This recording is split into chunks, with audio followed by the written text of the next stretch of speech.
Welcome to Us versus Movies. Tonight I'm your host, Dustin, and I'm joined by the always wonderful Kevin. Hi, thank you. You've clicked on the movie, you've wondered where we've been for a week. That's because we're doing Strange Days. It's a new year, and this is a New Year's Eve-ish type of movie. 1995, 2 hours and 25 minutes. Regardless of what Kevin will tell you, he will tell you it's 4 years of your life. Technically, he's not wrong. It is rated R because of titties and crime drama, I assume, as well. And Kevin, how much money did this make? Wait, 42 million. Oh, I'm sorry. It made 8 million. Oh, 8 million. What? 42 million? Where'd you get 42 million from? You kind of always look and be like, "Oh, it's 42 million? They made that much? Oh no, it cost that much? This cost that much? I would have said 8 million." But no, they played themselves and they played me. And then I learned to read. And it was a 20th Century Fox joint, so they were used to losing money on James Cameron and sci-fi. So, directed by Catherine Bigelow. You might know her from, things like Hurt Locker and K-19, The Widowmaker. Yeah, definitely not that. I don't think anyone's going, oh yeah, for fucking K-19, The Widowmaker. Zero Dark 30. These are kind of her big hits as of late. And then also, forever known as the ex-wife of James Cameron, who co-wrote this story. Her screenplay with someone else whose name doesn't even fucking matter to me. Dude, it's Jay Cox. How do you not know Jay Cox? I don't know Jay Cox. Oh, you know him if you met him. Boop, boop, boop. Well, I mean, his last name's Cox. I tend to just not meet people named Cox. So, yeah, Jay Cox has written some stuff. Nothing I'm gonna go to bat to town for him on. Hey, Dustin, Stars. Did you know this movie bombed so hard it almost derailed her career? Catherine Bigelow? Yeah. Yeah, I'd definitely say that it derailed her. Yeah, that's usually what happens when you fucking shit the bed. That's usually what happens when you have a fucking let's see, let me do some quick math here, like a 32 million deficit. Hey Dustin, I'm gonna give you like 40 million. You're gonna make this funny movie, the cyberpunk adventure, and try to bring home the bacon, okay? You got your old man over there, he helped write it. You got some Cox over there, he's helping too. Don't blow it. She's like, I got Cox on it. He's just like, oh, I'm gonna fuck it up for sure. You blow it. Yeah, I mean, I remember infamously that the big story around Hurt Locker was how cheap it was filmed, because basically you can't give her an inflated budget. And it was just like that Hollywood pretense of like, we're not going to trust you with a inflated budget because we saw Strange Days. You know what? We know what happened. To her defense, you guys knew what the script was. Yeah. You gave her the green light. You let James Cameron run with this for probably 5 hours, and she got it down to 225. So you approved this. It got approved. Yeah. I don't blame her. Like, whatever. Who is there anyone in the movie we should blame, Dustin? Who's all in this?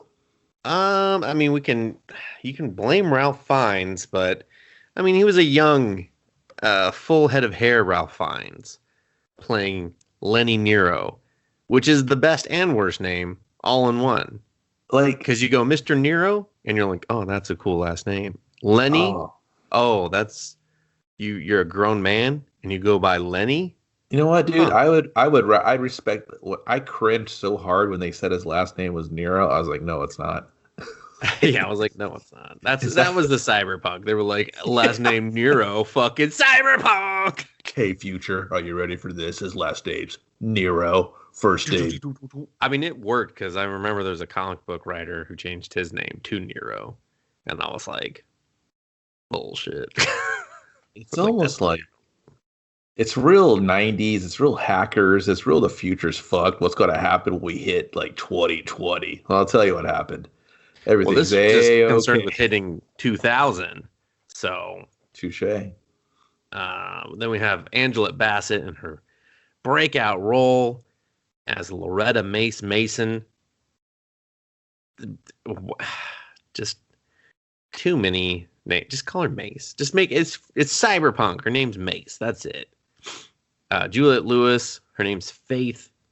Didn't know she had a last name, but it says there's one. Tom Sizemore is Max. You can blame him for a large percentage of this movie, I feel like.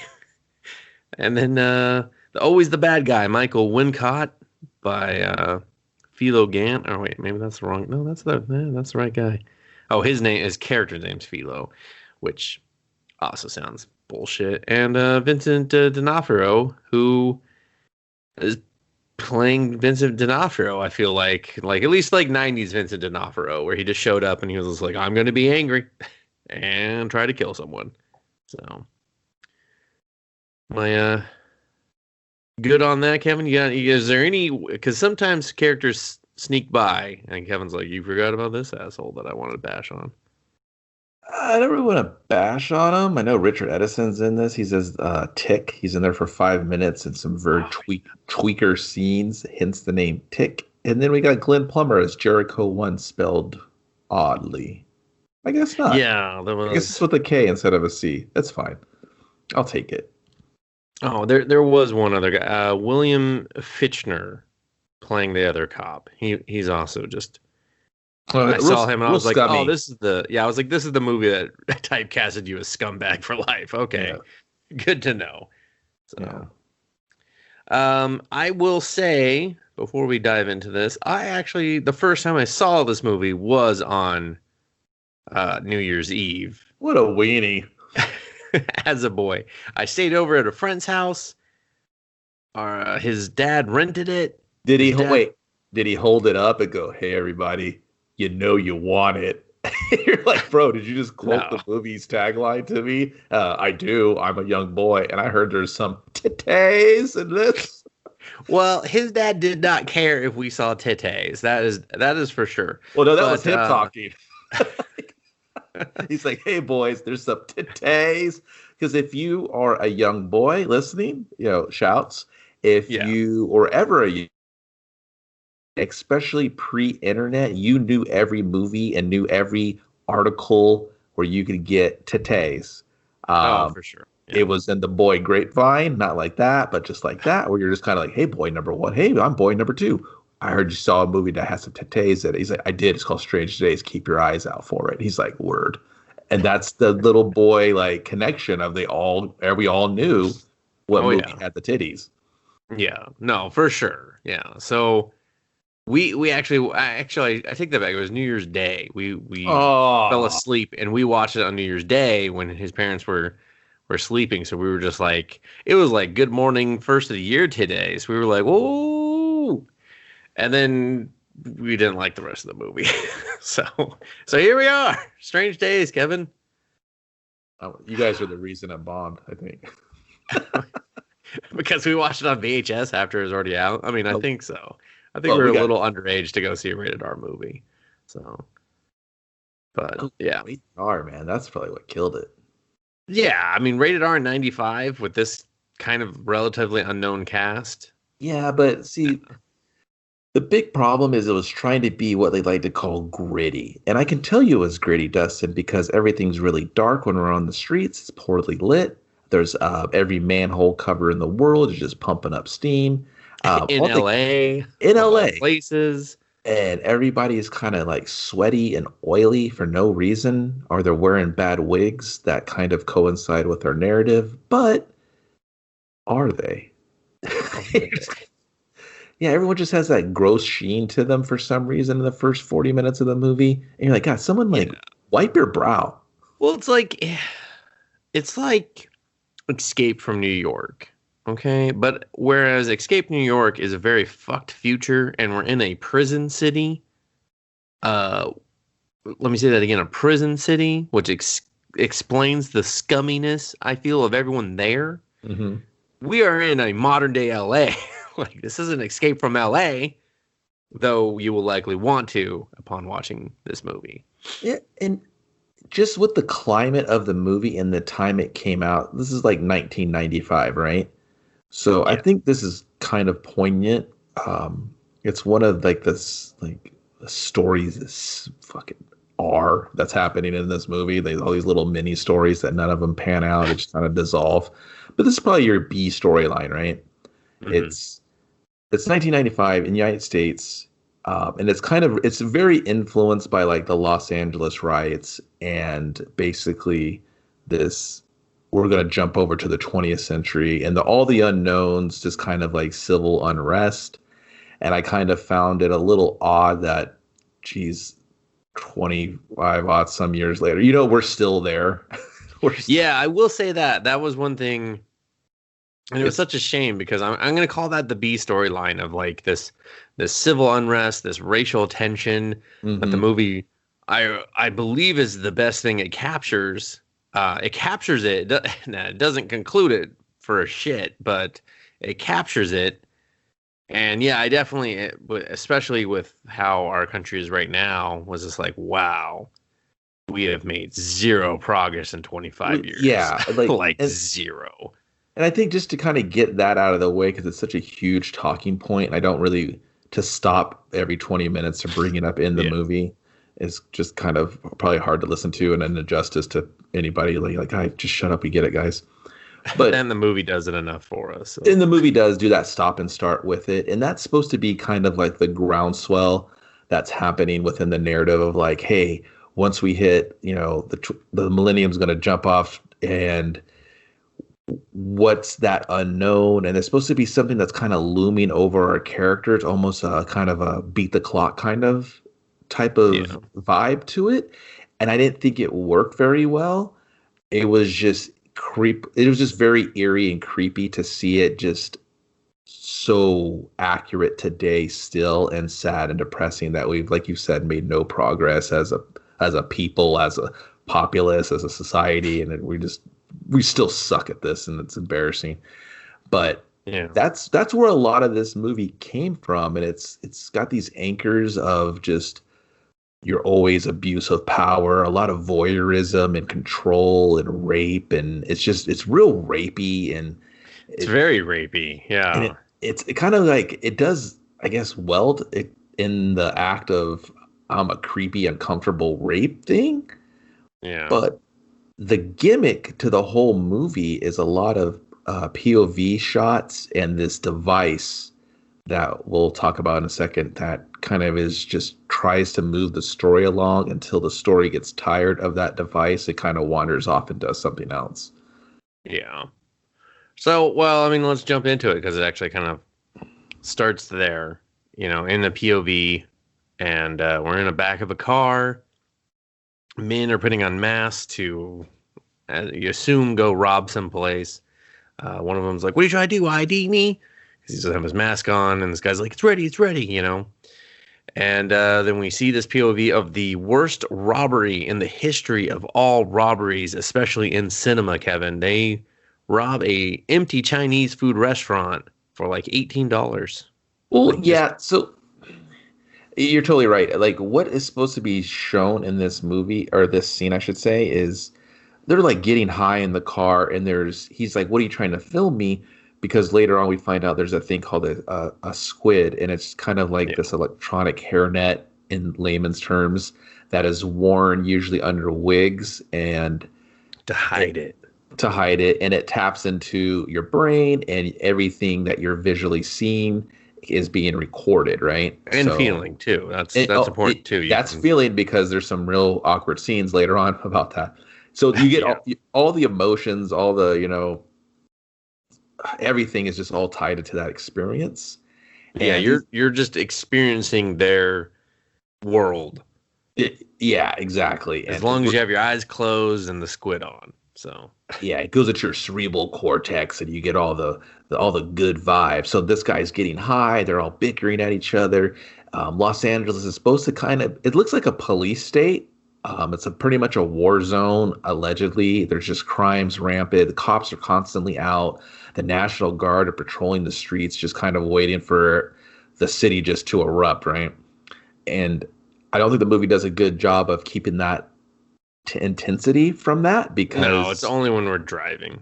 and later on when our characters are just freely going from spot to spot, just all willy nilly. There's like one checkpoint that's real haphazard. There's just bums being beat up, people being jacked on the streets, but it's never like intimidating or like a real big factor. It's just kind of the city's alive and there's supposed to be unrest and we're showing it like that. But I thought the movie kind of failed that way. But yeah, we got all these doped up gangbanger wannabe scumbags robbing a Chinese spot and the cops are on them. I mean, first of all, it takes them like 15 minutes to get to the cash register, which I was like, why did you rob it through the kitchen? Why didn't you go through the front door? You idiots, but whatever. I think they're showing off the POV. I mean, exactly. It was but fairly it was kind new of back then. Oh, yeah, I know. They're stupid for sure. And then the cops are there, so they're like, okay, let's shoot at the cops and run upstairs. So we're watching all this. We're seeing this friend. He jumps over the next building, and then we're in the POV, and he runs, and he doesn't quite make it. He grabs on, but then he starts to fall, and then boom, it cuts out. He doesn't make his quick time event. It's like hit square. He's like hit triangle. He was like triangle, X. Oh no, fuck! Gotta do it again. So, boom, we come out. It's Ralph Fiennes. He's pulling off a squid. Nero. He's yelling at Tick, the aforementioned Tick, and he's just like, "Hey man, I don't deal in that blackjack shit." Blackjack, Dustin. You know what that means? That's like a snuff film. That means he took one of the what do they call them? Clips or something. He took a clip and it was somebody died in it. And clips are basically it's like a giant like laser disc Walkman that's playing these. Sony these PSP sponsored games. the shit out of it. Yeah, Sony. That was a Sony like the micro disc shit that they were pushing. Yeah, no, it was 100% that shit. No, it was literally a micro disc player, but it played mini discs, and basically everyone a long time ago we had this thing called a CD, and we were like, fuck that, we could make them smaller. Yeah, only Sony. Sony was like, we're not doing the CD war again. We're gonna make our own format.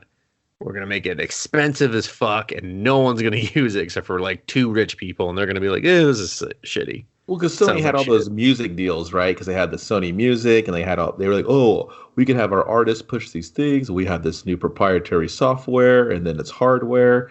And Sony still does that to this day with the PSP Vita. It had its own fucking memory card. They just made some shit up you had to buy, and it was like, hey, we're gonna charge $70 when this would cost like $30 in any other format of fucking storage. Fuck you, Sony. Why can't I buy a PlayStation? Fucking make them faster. They're like, we don't work with people that regulate who could buy them. We love bots. We don't care. Fourth quarter was awesome. Saved our movie industry. Stupid assholes. So Tick's like, come on, Lenny, I need the money. And then Lenny starts talking. He's real slimy, like a used car salesman. And basically this squid gear, this micro mini disc shit, it's all illegal black market hardware. You're not supposed to have it. But these guys trade, and he buys tapes off of Tick so he can sell to his people. It's like drugs, everyone, because you get so addicted to the fucking clips. You got to get your next clip. What's your next clip going to be? You want to be a little dude surfing or snowboarding, or maybe you want to be a teenage girl taking a shower. That's in this movie. And then you want to be you want to have a shootout with the cops and miss your quick time event. You can. Yeah, and that's what we learned is Lenny's like, I'll buy the clip, but I'm not going to give you much money for it because I got to edit it, and my clients don't like edited shit. Even though we've never met any of his, when we meet his clients, you're kind of like, you're full of shit, Lenny. No one cares about. Dude, they would buy a clip of a dog taking a shit on a church lawn. They don't give a fuck. They're like, Jesus, that shit was huge. Did you see that? I felt that. It was so warm out of my own butthole. How'd you get it on the dog? You don't want to know. Don't ask questions. Don't ask questions. Whoops. I pooped myself. Yeah. So, and through this conversation, yeah, we basically learned that this shit's illegal and it is like drugs. And these 2 guys are addicted, and that is very addicting. And did it foreshadow YouTube? Probably someone would make that argument, but I'm going to say no. So it foreshadowed Oculus Rift. Yeah. Before Facebook taped that shit. And so Lenny moves on. He's got shit to do. He's got stuff to get done. We see him driving his car. Oh, Lenny's a former cop. I don't know if we mentioned that, did we? We haven't, but he's, we're not there yet. Because I believe this is the part where he's. This is where it goes to does Faith. He go? Yeah, he goes home. Yeah, we go home, and then it goes to Iris or whatever. Because we remember Iris is running, and these two guys are chasing yeah, her. you're right. Yeah, so he's driving through all the shit, and that's when we see the city and the landscape and stuff. And then as he gets home, and he's, we cut to Iris, and she's running through the subway. I've been to that subway. She's clearly wearing a wig, everyone. Her hair is very clearly wearing a wig. Glam metal rock band, like big poofy Peg Bundy type stuff. Yeah, and this is again supposed to be in the year 2000, just so everyone knows. Not 1985, which is what she looks like. But hey man, she committed to a look. She did, yeah. It's very obviously a look, and so we have D'Onofrio and the other guy just hunting her down, giving no shits about anyone witnessing anything, and everyone's just kind of like fucking off. They're just like, the police are chasing the chick. I don't want any business with them. They're pretty rabidly chasing her. I will give them Yes. that. I did believe like they were frothing at the mouth to kill this chick. Yeah, I mean, these guys don't really say much, but their actions and acting of what they're doing is very believable. So, and eventually she does get away, and but her wig falls off, and they find that the cop grabs her. Like she goes in, the doors go to close, and he's like, bitch, because if you're a woman and like ever in cinema, you're a bitch when they're angry at you. Yeah, and they grab at her, and her wig comes off, and he sees that there's a squib inside her wig, so that means she's recorded something, everyone, because we've already been introduced to this recording device. So she's seen some shit. She's seen some shit that she shouldn't, because obviously these cops are trying to kill her, because the cops, they are radioed by dispatch, and dispatch is like, hey, do you need backup? And they're like, no, we got this, but let me give you a description of the person we're chasing. And then they proceed to describe a black man, and they were shooting at a small white woman. So it's kind of like, okay. Interesting. We got some dirty cops here. Mm-hmm. And then we're back to Lenny's beatbox. Yeah, because Iris finds a payphone. She calls Lenny, and she leaves him a message that hangs up right as he gets into his really weirdly shitty, I guess, apartment that he lives at. Like, there's so much fence going on in this apartment complex, Kevin. I'm just like, who would be like, yeah, I'm gonna rent here? There's like 19 chain link fences just running up and down this area that once had a pool, I guess. I don't know. I mean, it seems difficult to walk to my own apartment, but yeah, sure, let's go for it. Dude, like 90% of this movie shot at night, so yeah. Well, there's a lot of fence and trash. So, but he gets in, and then Lenny is addicted to his own product. You don't use your own product, people, but Lenny has a shoebox of faith. And he pulls out A Great Day with Faith. He starts squidding it up, or what do they call it? They call it something like clipping. Something like that, yeah. Yeah, he's clipping. I'm gonna call it clipping. It's probably better than what they actually named it. So fuck you, James Cameron. I think he was just beating his dick to old videos of his girlfriend. Yeah, and so it's him in rollerblades. And if you can picture Ralph Fiennes in rollerblades, you don't have to, because you never get to see it. Yeah, you don't have to. Thank God. You just get to kind of see him fumble around. A rumor is on the Blu-ray commentary track, he almost didn't get the role because he can't rollerblade. That's what I heard. Because of true that story. one scene. Yeah, true story. They're like, can you rollerblade? He's like, well, I'm English, so no. So why would I, governor? And everybody was like, wow, I didn't know it was a governor. I am Voldemort. They're just like, that's later, dumbass. That's a complete lie that I made up. And then we meet Faith, who played by Juliette Lewis, who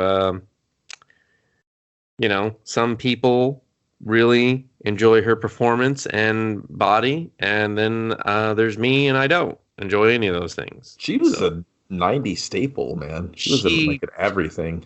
She fucking was. She really was. She did quite well for herself in the 90s. I hope she I mean, saved here's those the thing. I think pennies. she can act, but I sometimes find her annoying. Just the character she plays. I mean, maybe it's because I had a girlfriend once that watched The Other Sister a lot, and so There you go. That's the source. We figured it out. Yeah. And that's kind of forever tainted her for me. So in the relationship, you were the other sister compared to the movie. apparently, yes, that's how that played out for sure. What is that, like a buddy cop thing or what? The other sister? Never saw it. No, she plays a mentally handicapped sister that comes home from her mentally handicapped home to stay in the real world, and Giovanni Ribisi is her mentally handicapped, love interest, and That sounds heavy. it's as horrible as you think it sounds. Everyone, It's kind of depressing too. it is actually oftentimes very depressing. It's a very dramedy, but more on the drama. Dude, I just know she was in Mickey and Mallory and the California or Natural Born Killer. She might have been in California. She's in everything. Yeah, she was in a lot of shit. But anyway, we're rollerblading, and she's wearing, I don't know, is that a bikini or is that just underwear? I don't know. Dude, that was I couldn't look away though. That was a killer bikini bottom, man. Yeah, she's just rollerblading in a bikini and a shirt of some sort, kind of. Oh man, no bra. She was in Way of the Gun. God, that movie sucked. Yeah, no, I remember she was in that too. Yeah, God, I wanted that movie to be better. All right, we're really getting sidetracked on her career right now. Thanks, Juliet. You did it again. She's like, that's what I do. Remember the 90s. So, but yeah, so they head back to the apartment eventually, and she decides to take a quick bath in the sink, topless. It's something she does often in this movie, as you will find out, and that's when we get our first young, impressionable mind seeing titties. So.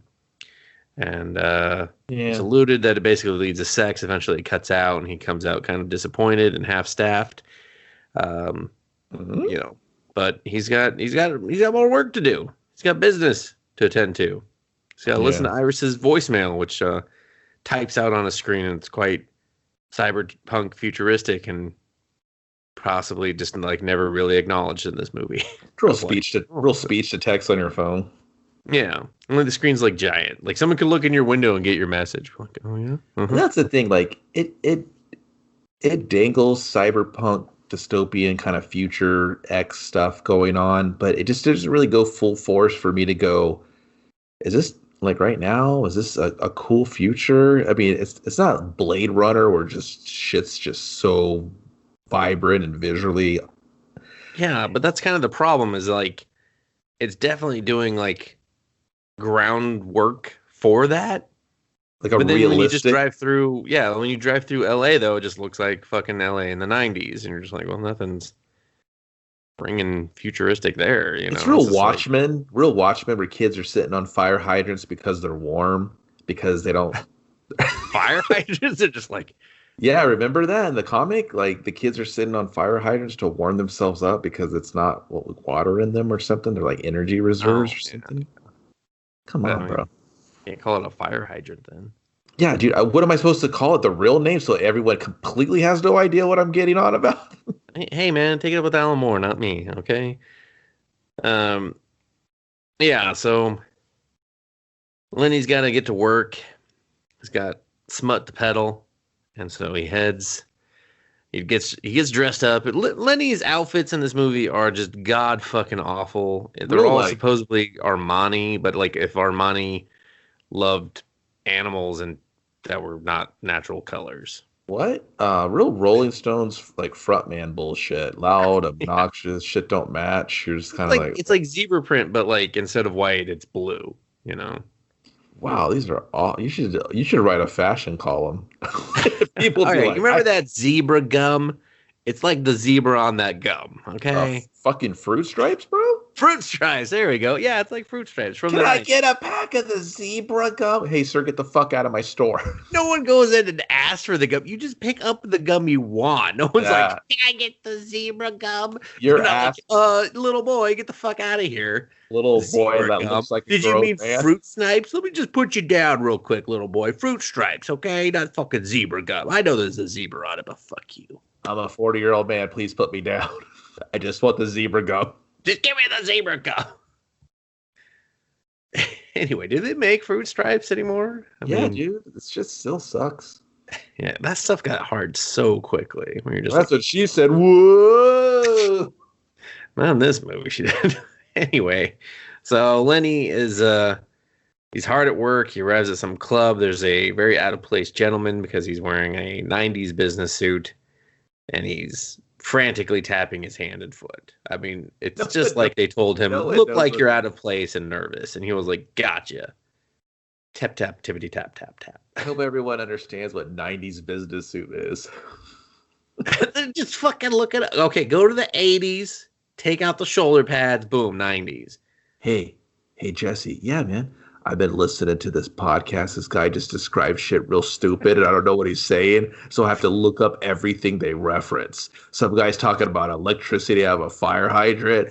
Then some dude's talking about fruit stripes gun from a kid, and gum, not gun. And then a 90s suit. What does that mean? How else am I supposed to? I don't know enough about 90s suits to describe it eloquently, so I'm just saying 90s suit. Look that shit up. Did you see RoboCop? Okay, it's a little like that, but not. All right. Do you try to name drop our body like a dickhead? He name drops Armani. He says it like 4 times. That sounds like that was one of Jay Cox's lines. Yeah, he's like, make all the suits Armani. You're like, we can't afford Armani. I'm like, this budget of $42 million says we can. Jay Cox was like, James Cameron, this fucking treatment sucks. How am I supposed to turn this shit into something fucking watchable? He's like, you can't. He's like, good luck. It's 6 hours long now. I'm going to hit up Jack. Did you write an extra hour? Oh, yeah. No, I write for TV, not movies. He's like, movies are a joke. Fucking 3 hours or nothing. James Cameron. I got this idea about some cat people on Kathmandu. That's a planet. And he's like, yeah, do that later. I'm going to tell a very full and complete story. I mean, sure, it's going to be ripping off Dances with Wolves and Aliens, but whatever. And then I'm going to somehow squeeze 5 sequels out of it. But, like, not when anyone cares and it would be relevant and actually make money, but, like, well past the point. James, our budget's $42 million. Can you believe the cat's out of this? 2 Armani suits, then, please, sir. But anyway, Lenny is meeting this potential client. He's re-explaining in more of layman terms of what the squid is, where it came from, and everything. And he's just like, "Let me give you a taste. Let me give you a taste." Are you sure? You mean here? Here, right now? Isn't it illegal? Don't I have to get naked for it and like just put my cum sock on? And they're just like, I just gotta ask you if you're a cop. Yeah, you're not a cop, are you? I gotta ask because I used to be one, and I know the law. You gotta tell me. So the guy's like, no, not a cop. So they go to some room with a lot of chairs and tables. I don't understand where that is. It's the VIP room they're not using. Duh, dude. What? If you've been to a cool bar in your life, you would have known that. This Bazooka Joe cop knows all the good places to go. The back room. Well, they're up there, and then this man is forced to. No, he's not forced. He chose. He accepted this role in the hopes of a brighter tomorrow for him, his family, and his future. And he has to act like... Dustin, before you get in any more detail, I've never been an 18-year-old girl taking a shower by myself, rubbing my 18-year-old bosoms and my 18-year-old curves, maybe playing with my 18-year-old toes in the shower. Some people are into that. And this guy, I don't think he ever has either. Because that was his clip, everybody. He was an 18-year-old girl taking a shower. And this guy's like groaning and moving real weird and kind of like air humping and shit. It's super awkward. I can't. And granted, how do you really direct someone to pretend to experience something like that they've never experienced? I don't know. Neither did Catherine Bigelow either, apparently, Well, though. I assume that this 18-year-old girl in the clip was playing with her hoo-ha because Yeah. he was acting like she was. And I think maybe she got a little too close to the backfield and she was like, ooh, I kind of like that. And then he was like, I do kind of like that. And then I was like, hey, man, you want to charge this guy? Because it's getting kind of. Yeah.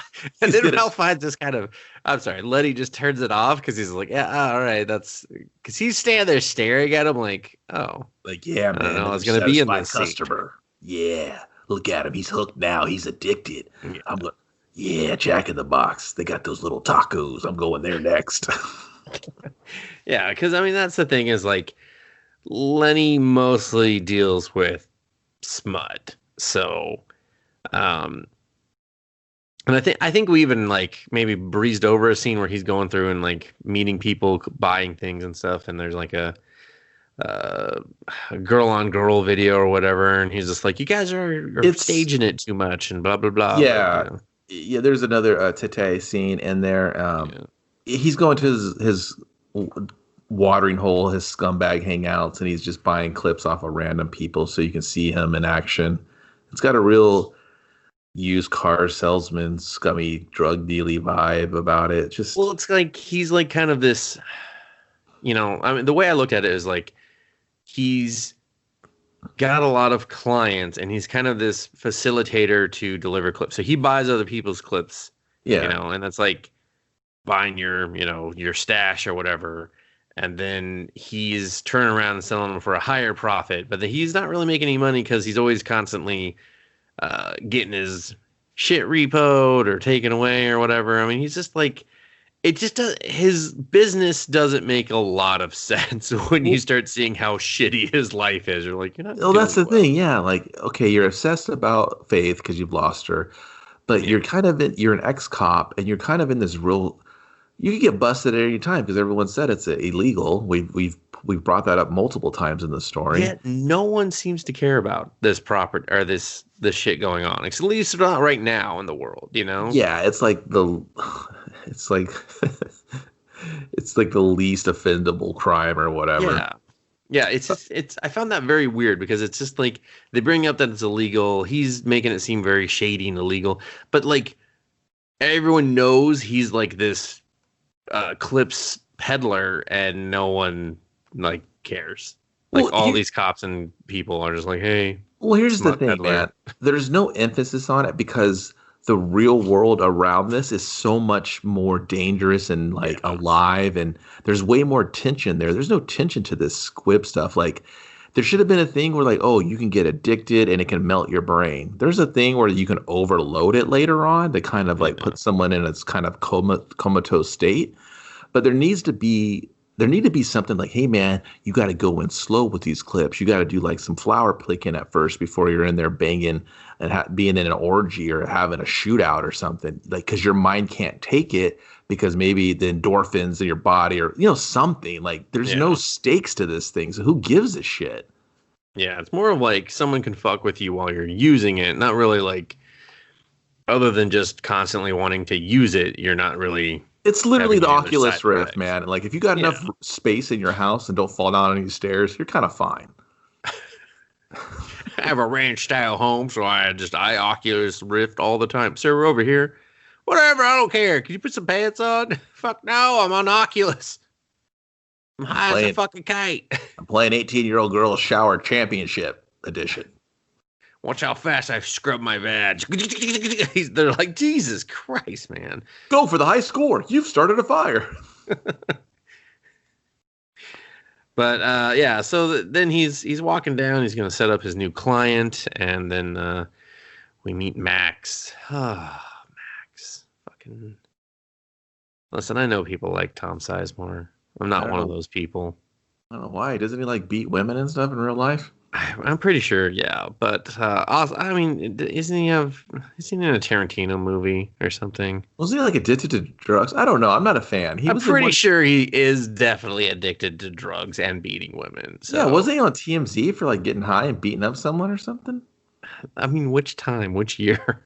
Yeah, So, man. Who fuck this guy? Who cares? yeah.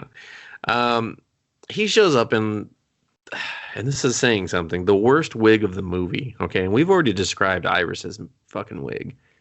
His is like if Iris's wig ran away, had a baby, and fell on Tom Sizemore's head. Okay. I don't know why we're supposed to believe he's not wearing a wig. It's a fucking wig. Like the minute I saw it, I was like, God, is he gonna wear that bad wig the whole time? And I kind of, I already had seen the movie, but like you kind of forget for a minute, and you're just like, oh, do they want this to be believable or story? I don't. God, it's so bad. It is so bad. Mm-hmm. But Max pretends to be a cop because he also used to be a cop, and they both, I don't know, suck and were kicked off the force or something. He's a PI now. Yeah, he's a PI, and like, listen, we're in like a war state in LA. You have to be a really, really shitty cop to get kicked off this force. Like, you just have to be showing up, flicking boogers, and doing nothing else to get fucking fired. I don't know. I'm pretty sure flicking boogers is the same anywhere you go, LA or not. No booger flicking. No booger flick. You're off the force. Fucking booger flickers. Well, I might have missed something in this 5-hour movie. Like, Palmer Strickland, like the police commissioner, like, Lenny sees him a couple times. He's like, oh, no, don't let Palmer see me. Like, what happened? Like, did I miss something where he got kicked off the force via Palmer because he thought he was annoying? Because he's annoying. They do not. You didn't miss anything, Kevin. The movie doesn't tell you anything. It's just they know Palmer knows him, and that's it. That's all they tell you. Okay? Like, was he a disgrace to the badge, or like what? Like, you're what just supposed to make that up yourself because they do not lay out what actually got Lenny kicked off the force. They don't give you what Max got kicked off the force for. We're just told former cops, that guy doesn't like me. That's it. You didn't miss anything else because the movie didn't give anything else. I mean, maybe in the 3-hour cut. If they were like partners, because he mentions they were good cops, I was like, oh, well, maybe Max's character and Lenny used to be partners, and like maybe Tick was one of their CIs or something. And then they kind of started. You're doing way too much story development. They kind of started dabbling in these squibs, and then I was like, oh, maybe Lenny got hooked on squibs, and he couldn't, decipher what was real life or clip life, and the fucking police commissioner got jammed up and had a squib on him, or fuck, I don't know, like a squid or squib. Squibs exploded when they get shot. It's a squid because it looks like a squid. Yes, James Cameron's very original. Like, Jay Cox was like, fine, fuck it, we'll keep the squid thing. I hate it, but whatever. Maybe Palmer had like a dirty clip on him or something, or for Lenny or anything. And none of that is covered in the those are all great things. I'm not saying they're not. I was just looking for something. The movie does not have the time, and it's 2 hours and 25 minutes. Well, that's the problem with the movie overall. There's no tension. There's no time to cover anything that it wants to cover. There's this weird beat the clock thing, but there's no what are the stakes, dude? It's New Year's Eve, Kevin.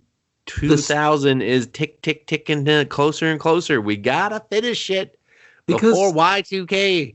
Like, in all honesty, I'm super serious. Like, no, I know. Like, Lenny, he runs into Mace later on because he just needs a ride from her, and then you kind of see that they have this weird relationship, and then but all Lenny's doing for literally an hour of the movie's runtime is just kind of hanging out, waiting for the ball to drop, just doing his low rent shit, trying not to get caught, and pining over Faith. And Faith constantly tells him to fuck off because she's with the philo guy or whatever his name is. Yeah.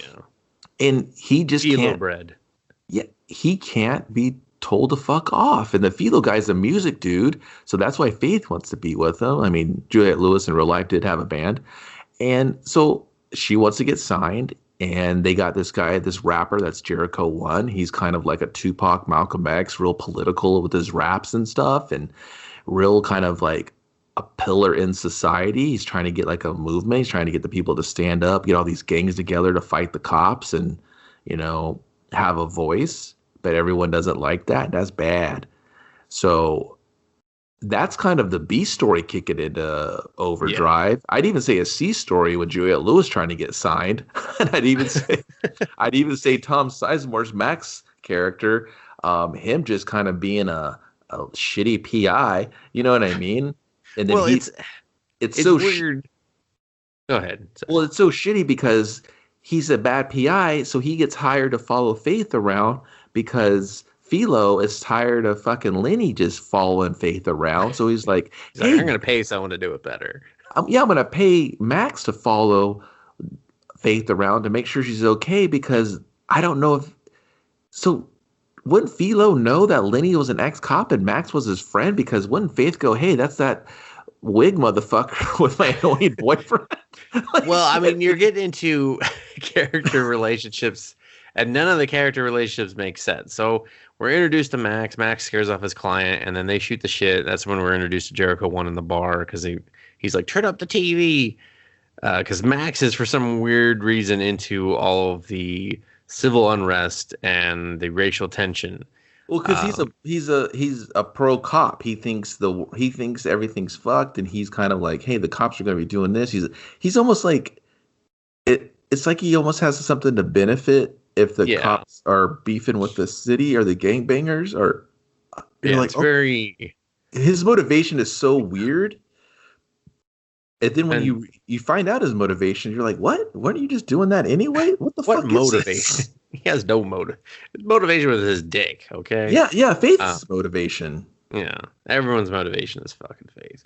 But and was that intended? Was that why she was named Faith? I don't know. I hope not. I hope so. So Iris shows up. She puts something in Lenny's car, and then she tries to get it's a clip, with a note, and she tries to get him to... It's a PSP game. It's a PSP before... it's a PSP Vita one. No, it's the original PSP with the disc. Yes. And so she goes, and she's like, hey, you got to help me. She brings him out into the street. The cops, for whatever reason, show up and hit the horn, or hit the siren. They do the whoop whoop, and Iris takes off.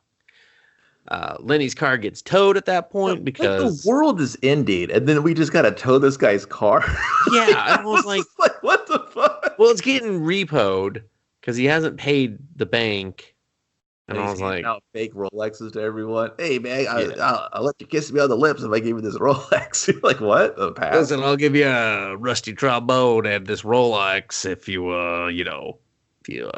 just let me get some stuff out of my car. And the guy's like, fuck you, fuck no, eat shit. So then Lenny's just hoofing it, and that's when he has to call Mace. And Mace shows up in a limo. She's a limo driver, everyone. She's got like 5 jobs and 3 kids. She's actually the only responsible adult in the whole fucking movie. Which is like, why is she hanging out with all these scumbags? I kind of kept wondering. I was like, why are you hanging out with scumbags if you're like concerned about your kid's future and stuff? So, and also, if she was in love with Lenny as much, when she later introduces him to her entire family, how come they're all just like, who the fuck's this guy? Like, she seems to spend an awful lot of time thinking and, being in love with this guy. Why, she doesn't mention that to anyone? Well, okay, hold on. With this scummy white guy. Let's go to subplot like D, right? So, it's another relationship one. I don't even know which subplot that is. Lenny and Mace, right? They have this, like, real rough and tough friendship where he's a fucking annoying, selfish person that leeches off everyone, and then Mace kind of enables him, right? Yeah. So you wonder why the whole time. You're like, Jesus, why don't you just punch this guy in the face? Because this is like early Angela Bassett. She's all shredded. She's just like a real badass. And she's very shredded. I'm not gonna lie. Yeah, I like very. Yeah. Okay. And then she's so you kind of find out later that kind of like she's lost any strong male figure in her life. Her ex-lover, boyfriend, husband, whatever it was, baby daddy goes to prison for real irresponsible shit.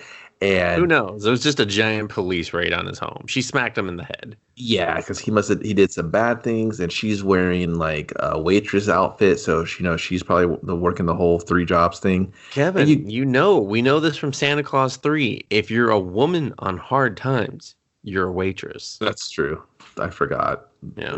If you're being too bold, you're a bitch, because they called her that like 17 times in this movie.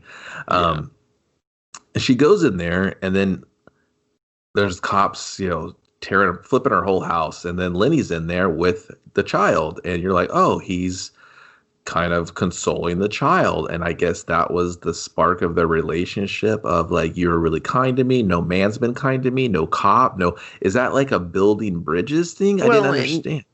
Well, yeah, I mean, you're jumping way too far ahead into that. This is just like a beat. This is like a moot point. Like, it's almost just kind of more. Yeah, but I like that scene. I will say that I like that scene, because really what that's there is, it's not to show like a strong male character. It's to show Lenny's heart, because Lenny saw that there was a child here, and even though all this other bad shit was going on, he took that kid and he kept him distracted and away from everything. He did not involve him in that world of that his father had delved into, or the world of the police. He was just like, hey, you and me, we're just going to read this book together. Nothing out there matters. And we're just going to focus on it. And so the kid was happy. He was at peace. He was like, hey, this is my new friend, Lenny, Right. So he protected him from his surroundings for that moment where he needed it. And I get protected his innocence, He protected his innocence. So. But you're showing me that to a character who only has 2, maybe 3 changes of almost like a non-selfish act, right? That's like one of them. He has another one later on, and maybe 3 in total. But no, I'll give you 2. You don't get that information till the very like you don't get that. Yeah, we're like hour and 20 minutes into the movie. You're like, what the fuck? Was it that? I think it's really than that. Maybe even, dude. It was like that was like the start of the third act. So, yeah. Yeah, and by that time, newsflash, movie writer, I hate this Liddy guy. He's annoying. Yeah. I'm not rooting for him. I don't care if he ever finds faith again. He just sells, like you said, he's just like a low rent fucking scummy peddler, smut peddler. Yeah, like honestly, it would have. Why am I rooting for him? I should be rooting for Mace. Should have been my protagonist. Yeah, no, for sure. And it felt like maybe that was, I don't know. It felt like maybe that was the direction at one point, but then think about this thing with Iris kind of dominates and takes over, unfortunately. But it doesn't, dude, because Iris is only in there for a cup of coffee as well. I know, Kevin. I mean, to me, like, especially watching the second time, I was like, why did this become such the huge focus? And sadly, it was the part of the movie I remembered the most, and I'm sure that's how it was for a lot of people, because there were some interesting ideas there for sure when we get like okay. Really quick. So this will be the last time I interrupt this. All right, no, that's fine. So it should have been Mace's movie, and I'm going to tell you why. Sure. Okay. Liddy should have been the second character. The movie is about like social injustice, prejudice, all these things, rape, all these things that kind of, people of color are able of just treated like second-class citizens that are treated unfairly. Liddy does not represent that at all, period. Yeah. The only thing he does is facilitate the fucking gimmick in the movie, which is the stupid squid thing. And the squid thing is the catalyst for the whole movie to kick in an hour later when you see Jericho 1 be killed. And it's another thing. He's a predominant black man in the society that's trying to get these gangs together to push back against the fucking establishment, and he's gunned down by the fucking establishment. How does that relate to Lenny? Lenny does never pull his cop card. He never tries to check these people.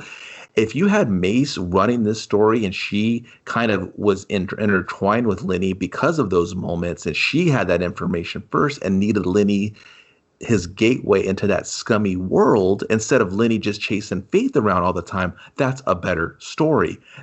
She's involved in that hits close to home for her. She's a single mother. She's seen what the streets could do. She sees what the system does to people in her position. That's the story you want to tell. She's angry. She has every right to be angry. She needs to stand up. Lenny's a fucking dickhead. He's a dickhead for a fucking an hour and 45 minutes, and I don't care about him. The problem is, Kevin, the way they tie it all together is why that story gets completely lost. Because it's what you said earlier. She's defined by her relationship to a man, this motherfucker. Sure. And this guy is worthless because all he's doing is chasing fucking Faith's ass around for 2 hours. And Faith can't tell him to eat a dick hard enough. until you get the reveal of, and he still doesn't get it, dude. It takes literally the last 5 minutes of the movie for him to turn a corner. It's fucking stupid. That's why this movie is straight trash. So, but we'll continue to go over the details of my idiotic rant, and I just don't understand why this movie gets as much praise as it does, because if you watch it really closely, it's sloppy, it's poorly executed, it's put together like shit. It didn't deserve 8 million. It should have got 1 million. You know what I mean? Like, it's an awful movie with an over the top that weekend. Yeah, they were like, we saw it. No, the ratings are out of they saw it, and then they were like, no, what else? And LA was like, no, another LA movie, we're done. We set the pace here. We set the tone, East Coast. But yeah, I mean, let's just try to get to it real quick. All right. So Iris bolts. He doesn't have a car. Mace picks him up. And this is important because you're just like, okay, we need to remember the car thing. We get Mace's introduction. He rides along to her picking up her client. And she's pissed at him because this is her job. She's going to be late. She's not supposed to be late. This could fuck with everything. They pick up the client. He goes, and this is the first time he runs into the commissioner guy. And he's just like, oh, fucking, they let scummy smut peddlers in here. And he's just like, ha, ha, ha, ha. Yeah, whatever, dickhead. I got a client to eat my balls, So he picks up this Japanese businessman. And then Mace is like, why are you getting in the fucking car? He's like, oh, he wants me in the car because he's already sweet-talked his way into this man's life. And then he's just like, hey, have you ever clipped, And the guy's like, oh, look at this shit. I got this shit from Japan. This is the fucking tight laser disc one made by Sony. like you're just like, Jesus, Sony. This is why the movie failed, because you just peddled your schmut in here, I'm going to smuttle you some nudie bits. I'm going to smuttle you some fucking Sony business. He convinces the Japanese businessman to go to this industrial rock club. Yeah, where a Japanese businessman would not fucking go to. But this is not before Mace gets pissed at him for fucking giving this fucking guy a taste of his wares, and she hauls him out of the car and is just gonna fucking leave him there. He jumps on the car. She fucking gasses it, Kevin, and I was just like, is he gonna die? Can he? Because this movie would be so much better. I really hope he just got ran over or thrown off the side, and she's going like 45. He's just hanging on. He's like, it's getting kind of breezy out here. Can you just let me in? Come on, Ace. He's just like hamming it up. I'm like, God, you fucking he's hamming it up on a windshield while she's gunning it. And I was like, it's the most epic selfish shit, dude. She's jeopardizing her employment. He knows her status in life. She knows what she's trying to achieve. He just doesn't care. Doesn't care. Like, fuck this guy. So she takes them to the club.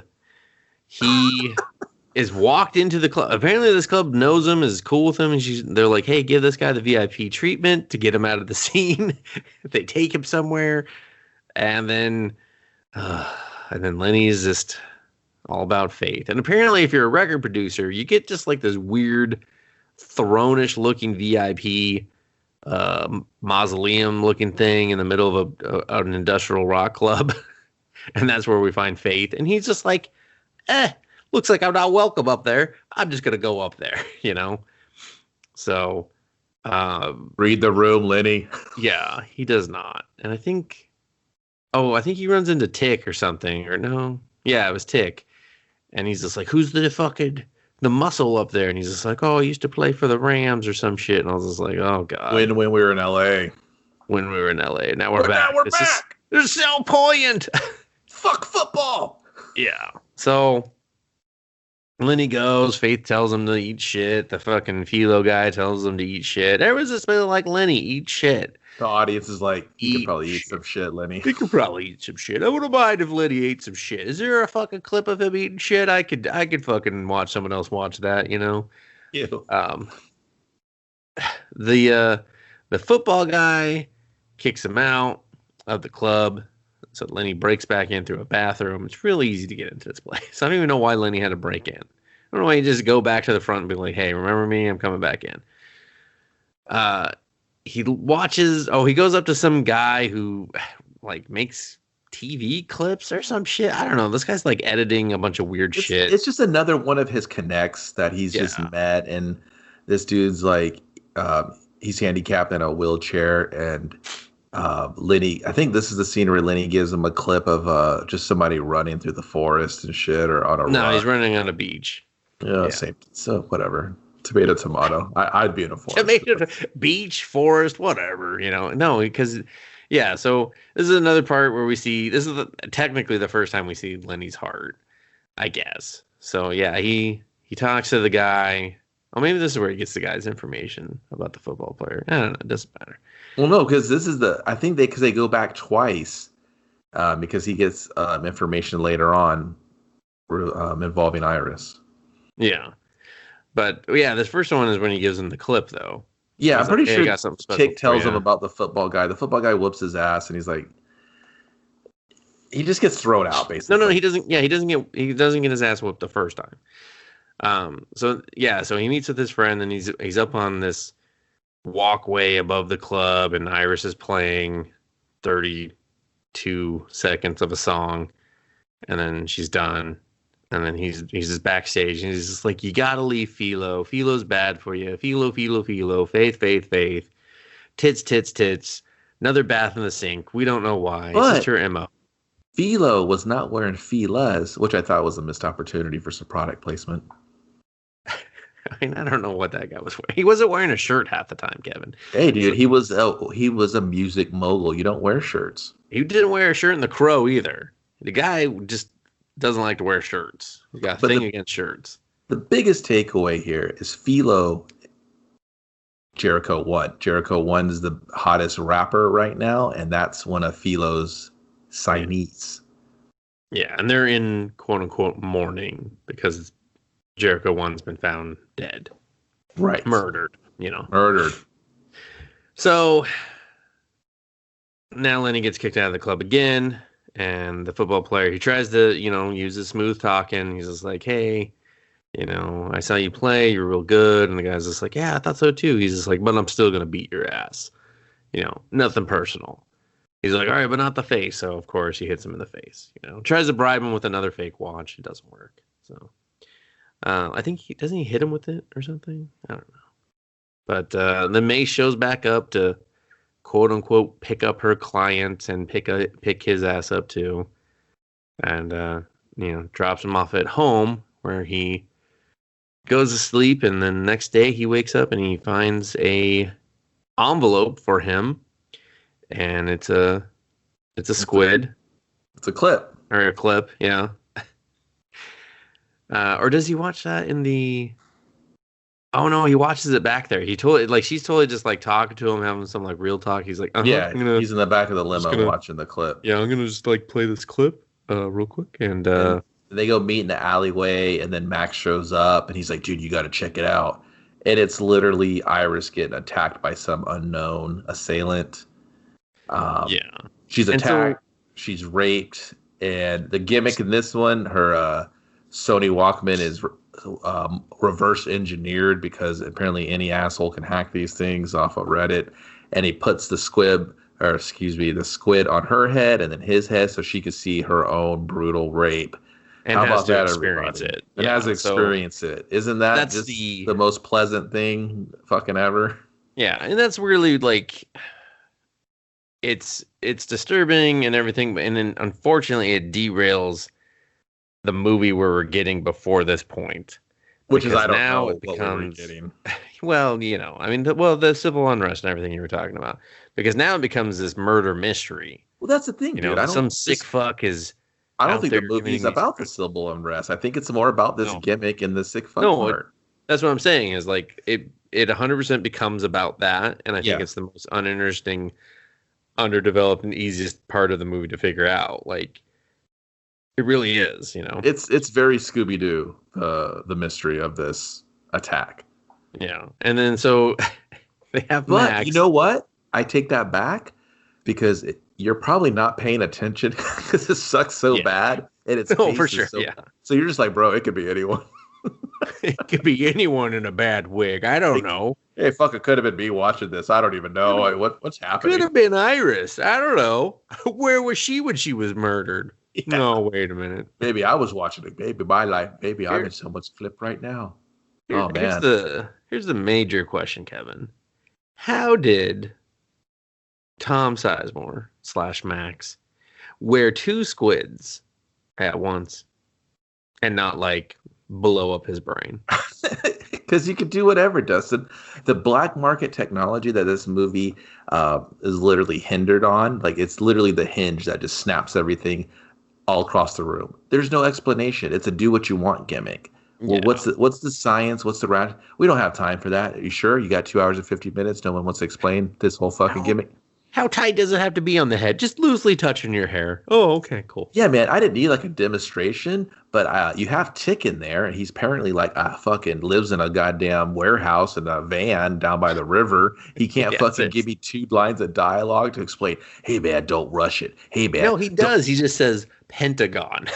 That's it. That's all he says, Pentagon. Yeah. Like don't cross the beams, motherfucker. And I've been like, you mean the streams? He's like, Snake! So, no, you can cross the streams, apparently. Yeah, fucking DARPA chief. Everyone just starts having heart attacks and shit. I'm like, what is this? Is this a fucking Ex Machina? Fuck this story. So now Tom Sizemore is forced to, Tom Sizemore gladly pretends that he is experiencing this video and feels horrified by it, though I suspect they told him to think of something completely different than what they were showing him, because they were like, no, that man's a monster. Yeah, they show him the clip, and then they're like, hey, Mace, you want to look? She's like, no, I'm good. I don't fuck with that shit. And then I was like, oh, does Mace not want to be addicted to the clip life? Is there an addiction properties to your stupid fucking black market fucking Oculus? Who knows? Who knows? So then Max is like, all right, we used to be cops. Break it down.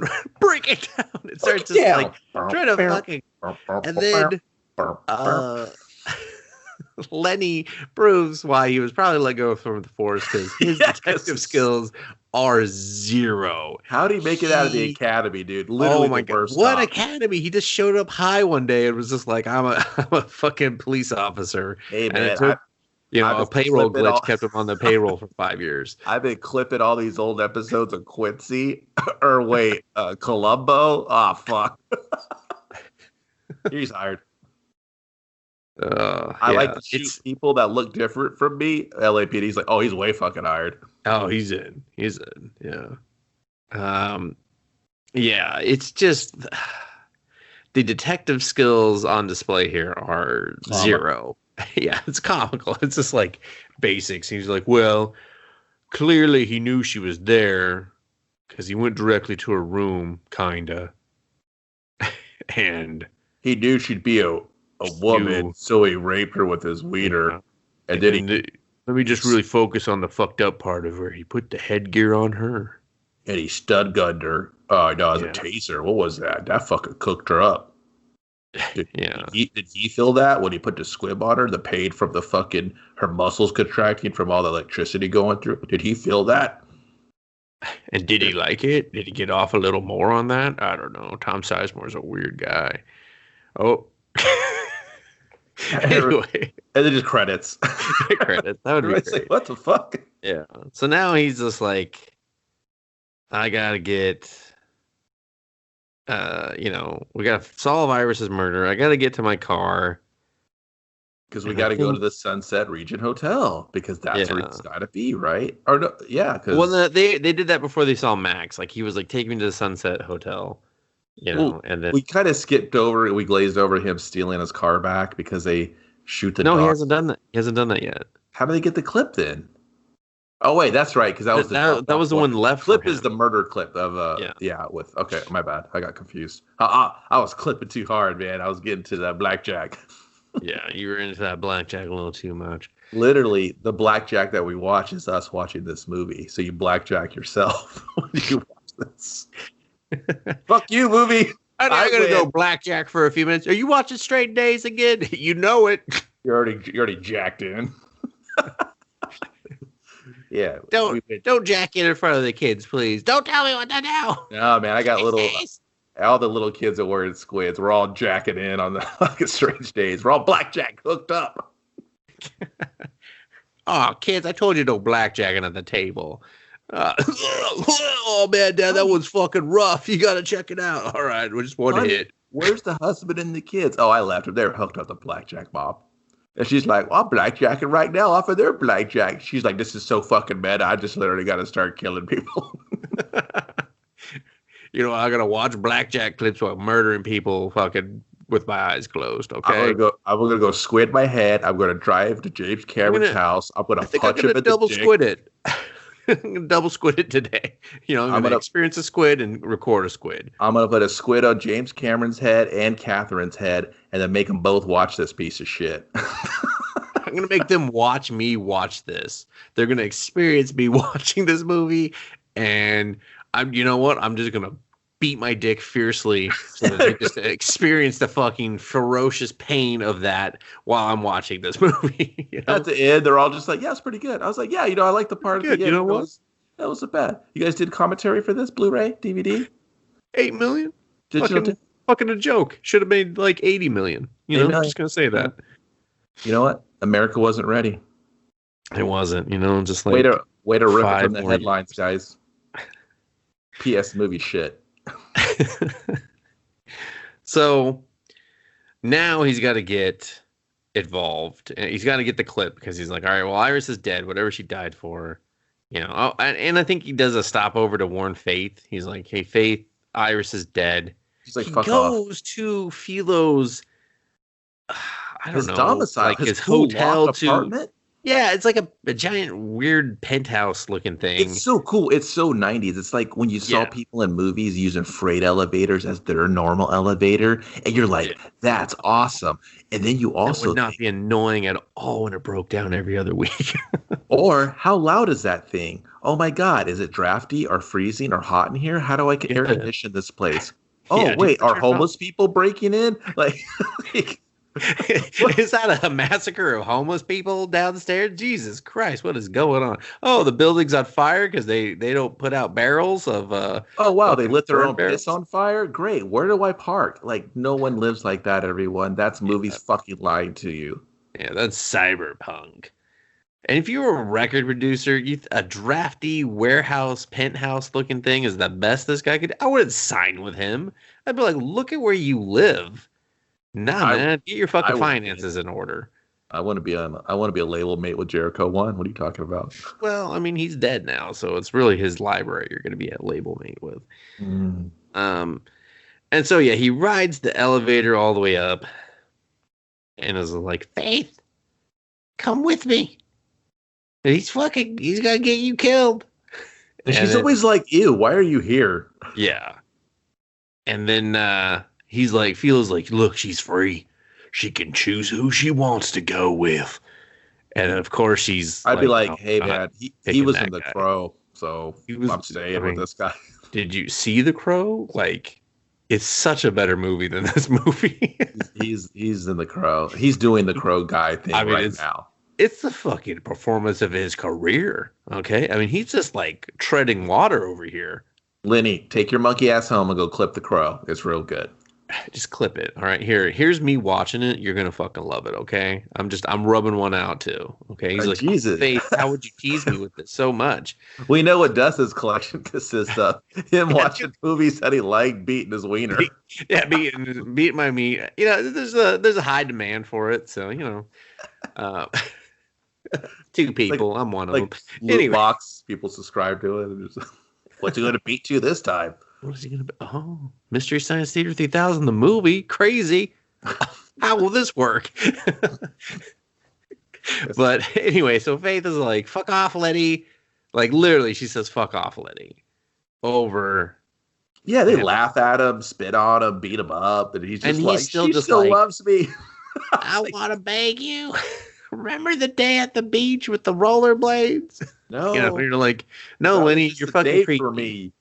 That was a day, dude. You like obsessed about it. You're fucking weird. you're a fucking old man cop guy and I was a teenage girl. Our relationship sounds wildly inappropriate. And I was basically just trying to, stay alive, Well, basically.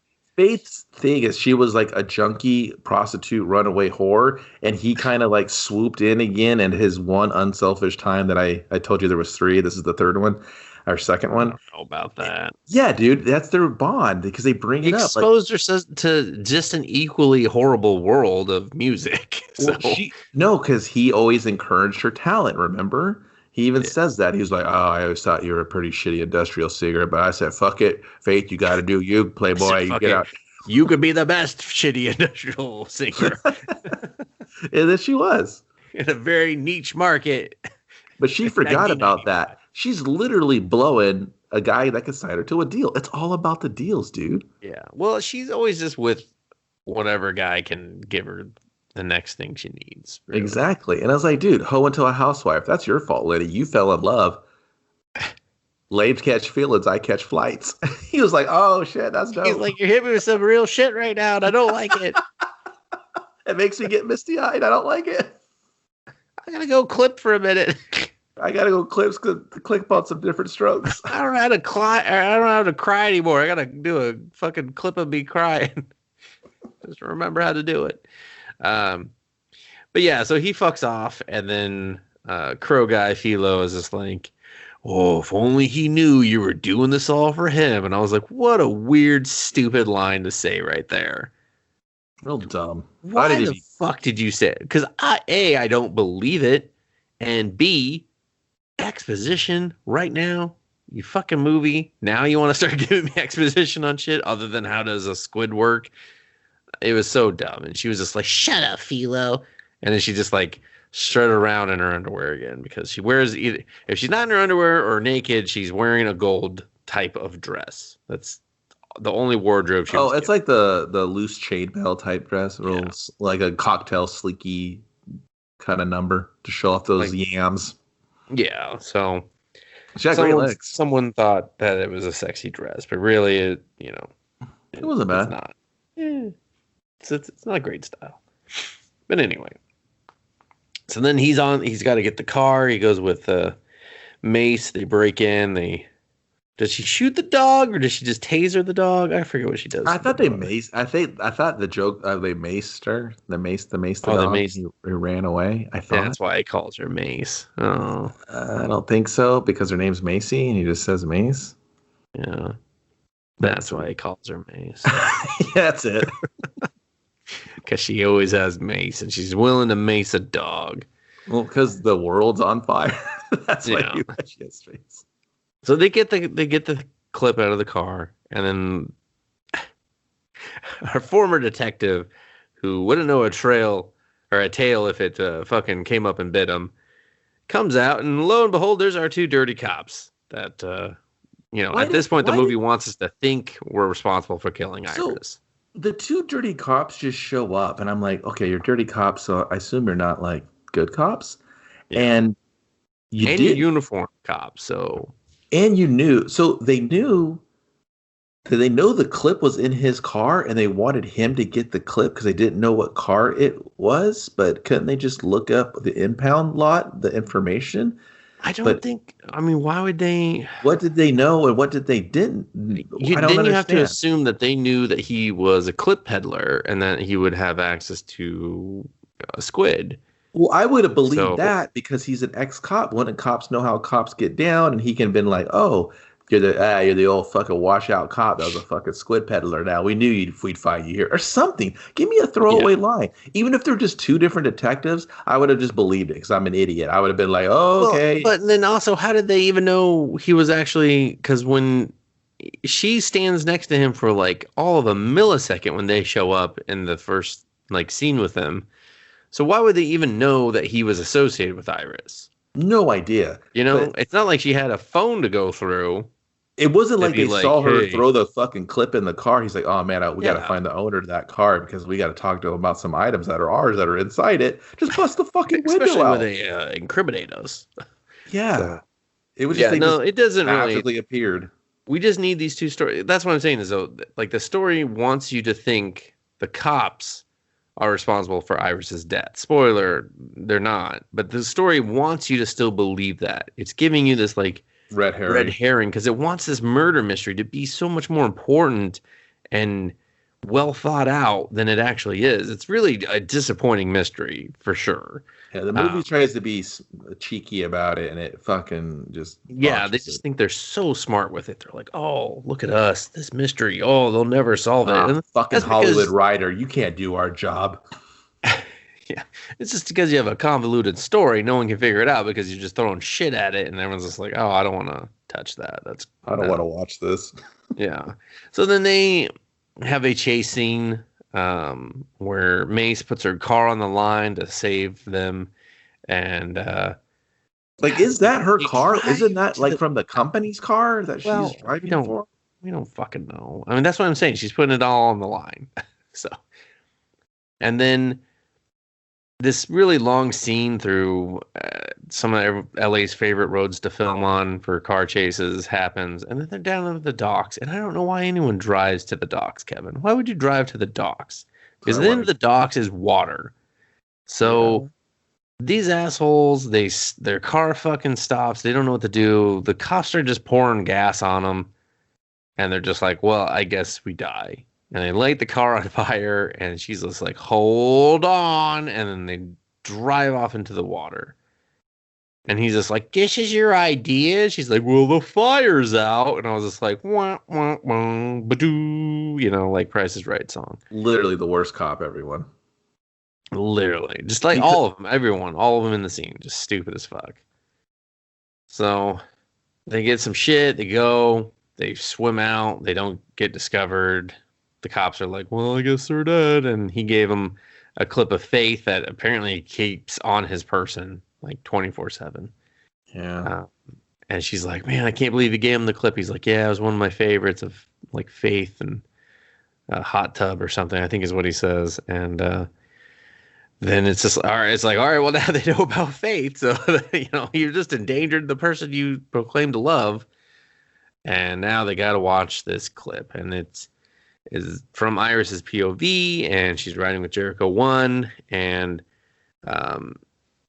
it is an execution of Jericho 1 by the LA Police Department. So it's basically the two assholes that were chasing it down. It's the quote unquote Rodney King moment of them being basically filmed doing the deed of murdering this prolific leader in the music world. Yeah, well, he's uniting. Yeah. He's uniting gangs. He's uniting a community. Really, they're using gangs as like kind of bullshit code. That's the media fucking telling people, the story. Yeah. Exactly. Yeah. And so, lo and behold, no one knows that Iris has a squid, and so he's, Lenny's like, you have to see it, and she's like, I don't fuck around with it. You gotta show me. Just tell me. He's like, you have to see it.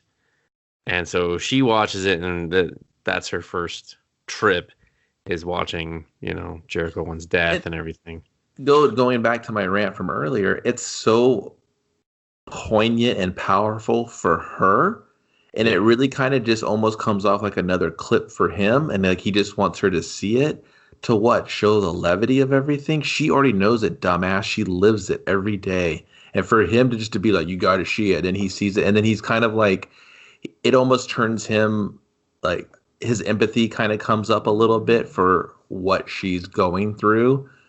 And the movie treats it like he needs to save her. And that's where I was just like, fuck this movie. Why does it keep trying to do that? Well, if the roles were reversed, dude, it would be so much better of her discovering that clip on her own through her interactions with her characters and the job she's doing, and she doesn't know what to do with it. She goes to Lenny, and then it comes up again of like, we should take it to the police. Or he's like, no, they're gonna hide it. We should take it to the media. No, you know what I mean? No, it's gonna turn this place into a war zone. So it would create that tension, and it would be more like heavy, I think. And I don't know if it could have been the studio, man, where they're just like, hey, Angela Bassett's not the star of this movie. This guy is. You know what I mean? I could see the studio, yeah, for sure, forcing the story to be a certain way to make maybe $9 million, but it didn't. They're like, come on, 9 million. Ah, stuck at 8. God, fuck. So and that's the big problem is now story A is trying to come or story B is trying to become story A now. Yeah, exactly. And then here's where we stop handling this clip with any sort like so they do I think a good job in this scene of establishing that this is world changing. This clip is world changing. Unfortunately, the reality is that we're no longer shocked or appalled. Like we're still shocked and appalled by this, but it no longer has that Rodney King effect where it just like is it's 25 years later and we haven't learned anything from it, right? And that like I said, that is the one thing I do like about the movie, that it's brave enough to kind to put that out there. I just think the presentation and the way it was handled was very kind of lazy and haphazard, and I think it was trying to bury that because maybe people don't want to see movies about those subject matters. So let's kind of encapsulate it inside this cyberpunk sci-fi story with this little murder mystery and this love triangle, and let's put all this bullshit on top of something that's really powerful that could really be kind of handled in a interesting way with that sci-fi twist. But they kind of were like, fuck that, rework this shit. Yeah. So, but that's my problem. So she's like, let's take it to the media. And he's just like, nah, you're going to start like a fucking race war. And it's kind of like, they're already there though. And it's like, just do it, like how else are you going to get this out there? And they almost want to just kind of keep it and protect it and not really, I don't know. I feel like that's where the movie really missteps, is they don't do the right thing for society at this point. It's all still about Lenny.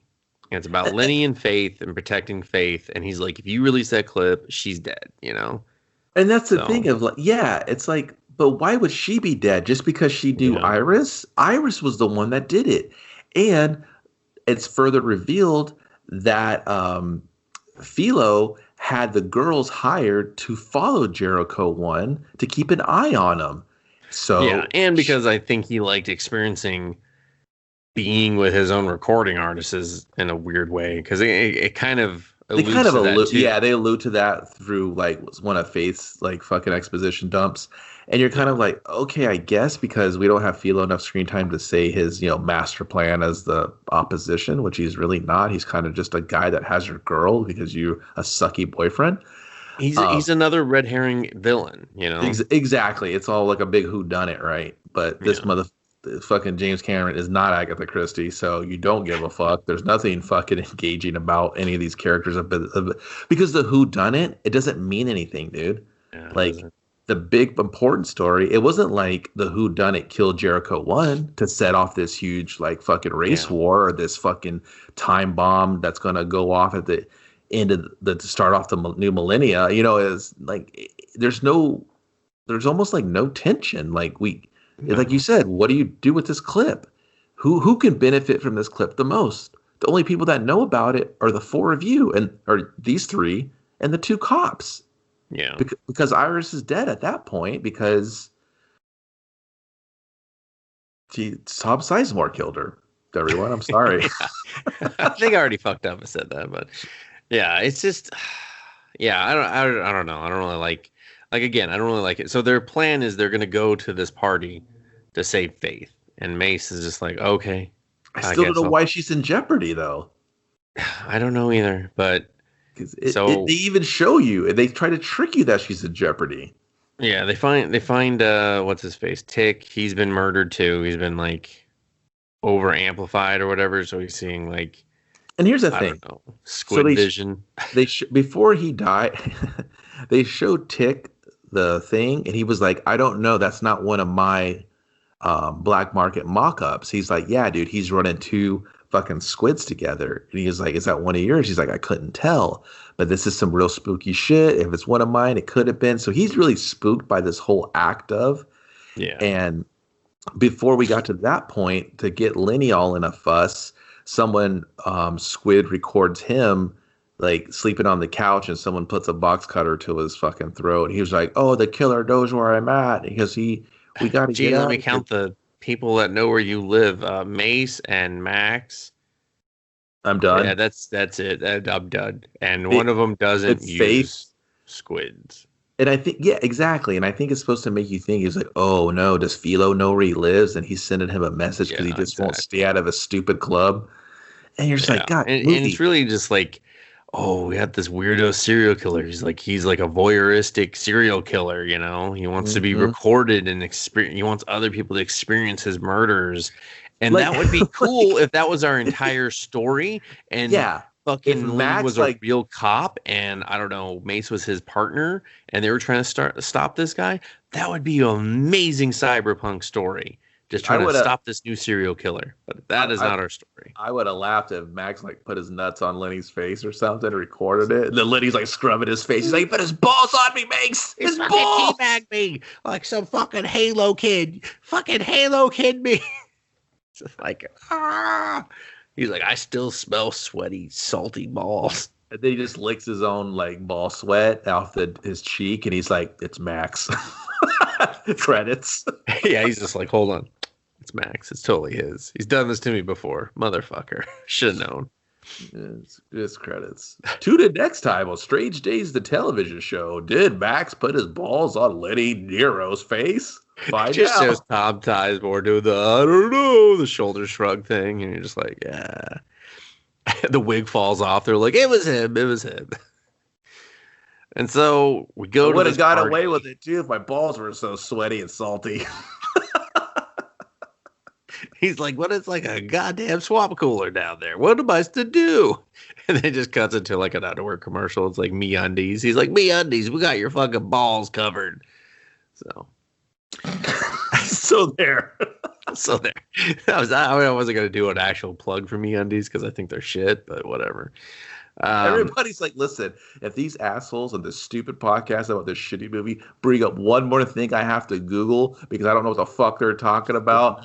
Undies. Do I type that in? What's gonna show up? Is it gonna be bad? Oh god. I'm at work right now. I mean, I wouldn't recommend Googling that at work. You don't know what's going to come up. Do you have your safe filter on? Be responsible, people. So eventually we get to this fucking downtown party to save Faith and to Literally, there's rock bands playing on the street. There's like, the where's police that? are still fucking with anyone of color. There's like Ryan Like- Seacrest's dad counting down the ball drop. Like, I'm Ryan Seacrest's father, and I have not ejaculated that sperm yet. But when I do, he'll You're take good. over radio and media forever. Say hello, E Entertainment. He's gonna give you some bullshit content.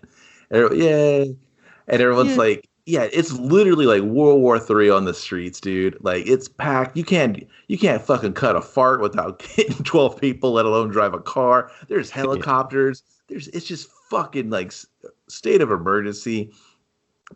Nah, man, we're just gonna go dress up in our fucking New Year's Eve best and just hit this party and walk right in. And Angela Bassett looks stunning. Okay, she's got a short skirt on, stunning. Okay, like, yeah. And then fucking Lenny watches her put a gun in between her legs, and he wanted to put a gun in between her legs as well, and he's still dressed in his same shitty outfits. You're just like, come on, Lenny. Everyone else is dressed up. It's a new millennium. Get some better clothes, please. You shitbird. So they go, and then everyone is at this party, Kevin. The fucking commish is there. The fucking Philo guy and just everyone. Some people. Oh, yeah, I think at one point on the, we forgot the part where the thugs beat up Lenny, and then Angela Bassett comes and beats them up. Did we really? Well, it's important because then at this point, one of my favorite lines happens because then these same thugs try to beat up Angela Bassett and she beats them all up again. And the woman that looks like the twins from the Matrix sequels that sucked is like, have a nice night. And you're just like, what the fuck? Or like, enjoy the party I think is what the line actually is. And I was just like, how is that in here? Like, did someone think like 2 hours and 25 minutes? You could have cut this shit out? Like, come on. Have some mercy. Yeah, please. So Mace goes into the men's room, gives the clip to the commissioner. He's like, I gotta have you arrested. And then she's just like, fuck. And then like leaves. And you're just like, what? What did you think was gonna happen? I thought the scene from the Joker was gonna happen.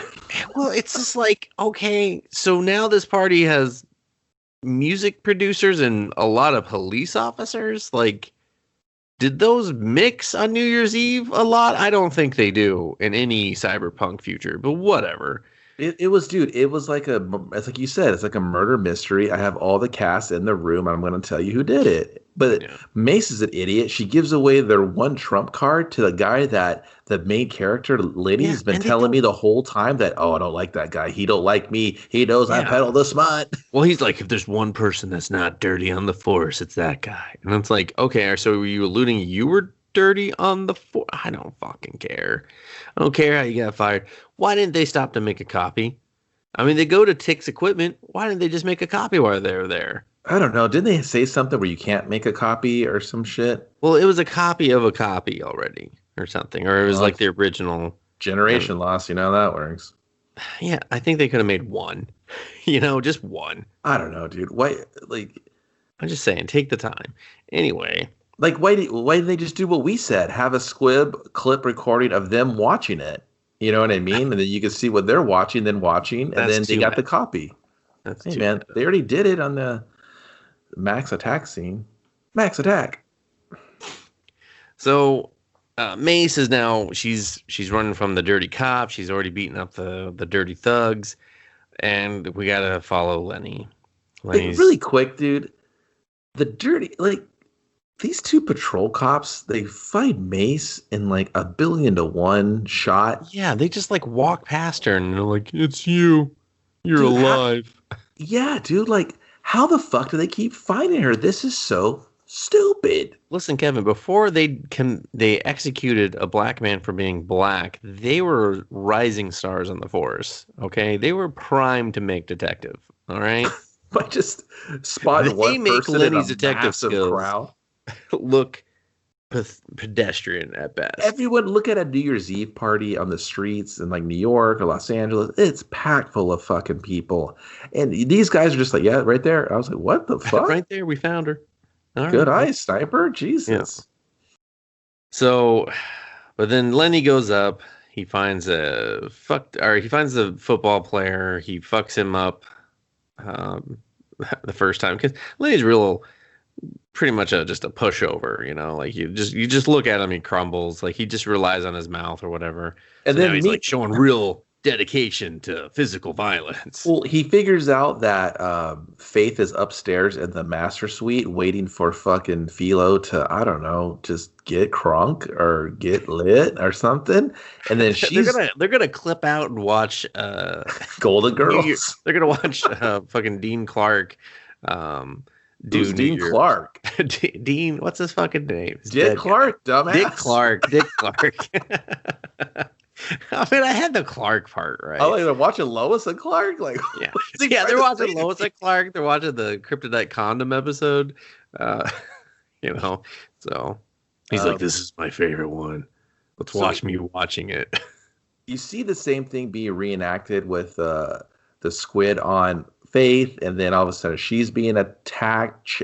She's being tied up to the pole because she's really into that shit, dog. And she's got fetishes. She's seen shades of gray when she squints her eyes. I don't know how any man can satisfy her is what I was thinking. And then the same thing takes place. And then it's just another fucking trying to swerve you again. And then if you pull back out, no pun intended, and it's fucking it's Max. It's Max, Tom Sizemore. Just he's all squinted out. He looks in a mirror. He's just like, yeah, man, it's me. Reveal time. He just waves into the fucking mirror. He basically does. He's kind of like, I did it. I did it, everybody. Are you still watching? It was me. It was me. And so then Max shows up with a gun. He's just like, hey, sorry you had to see that, even though I wrote your name on the envelope and left it for you. What a dick. And Lenny's just like... Oh, no. Yeah, he finds the tape. He finds the clip. Max has just got a clip every 5 seconds. He sees a clip on the ground. He has to fucking load it.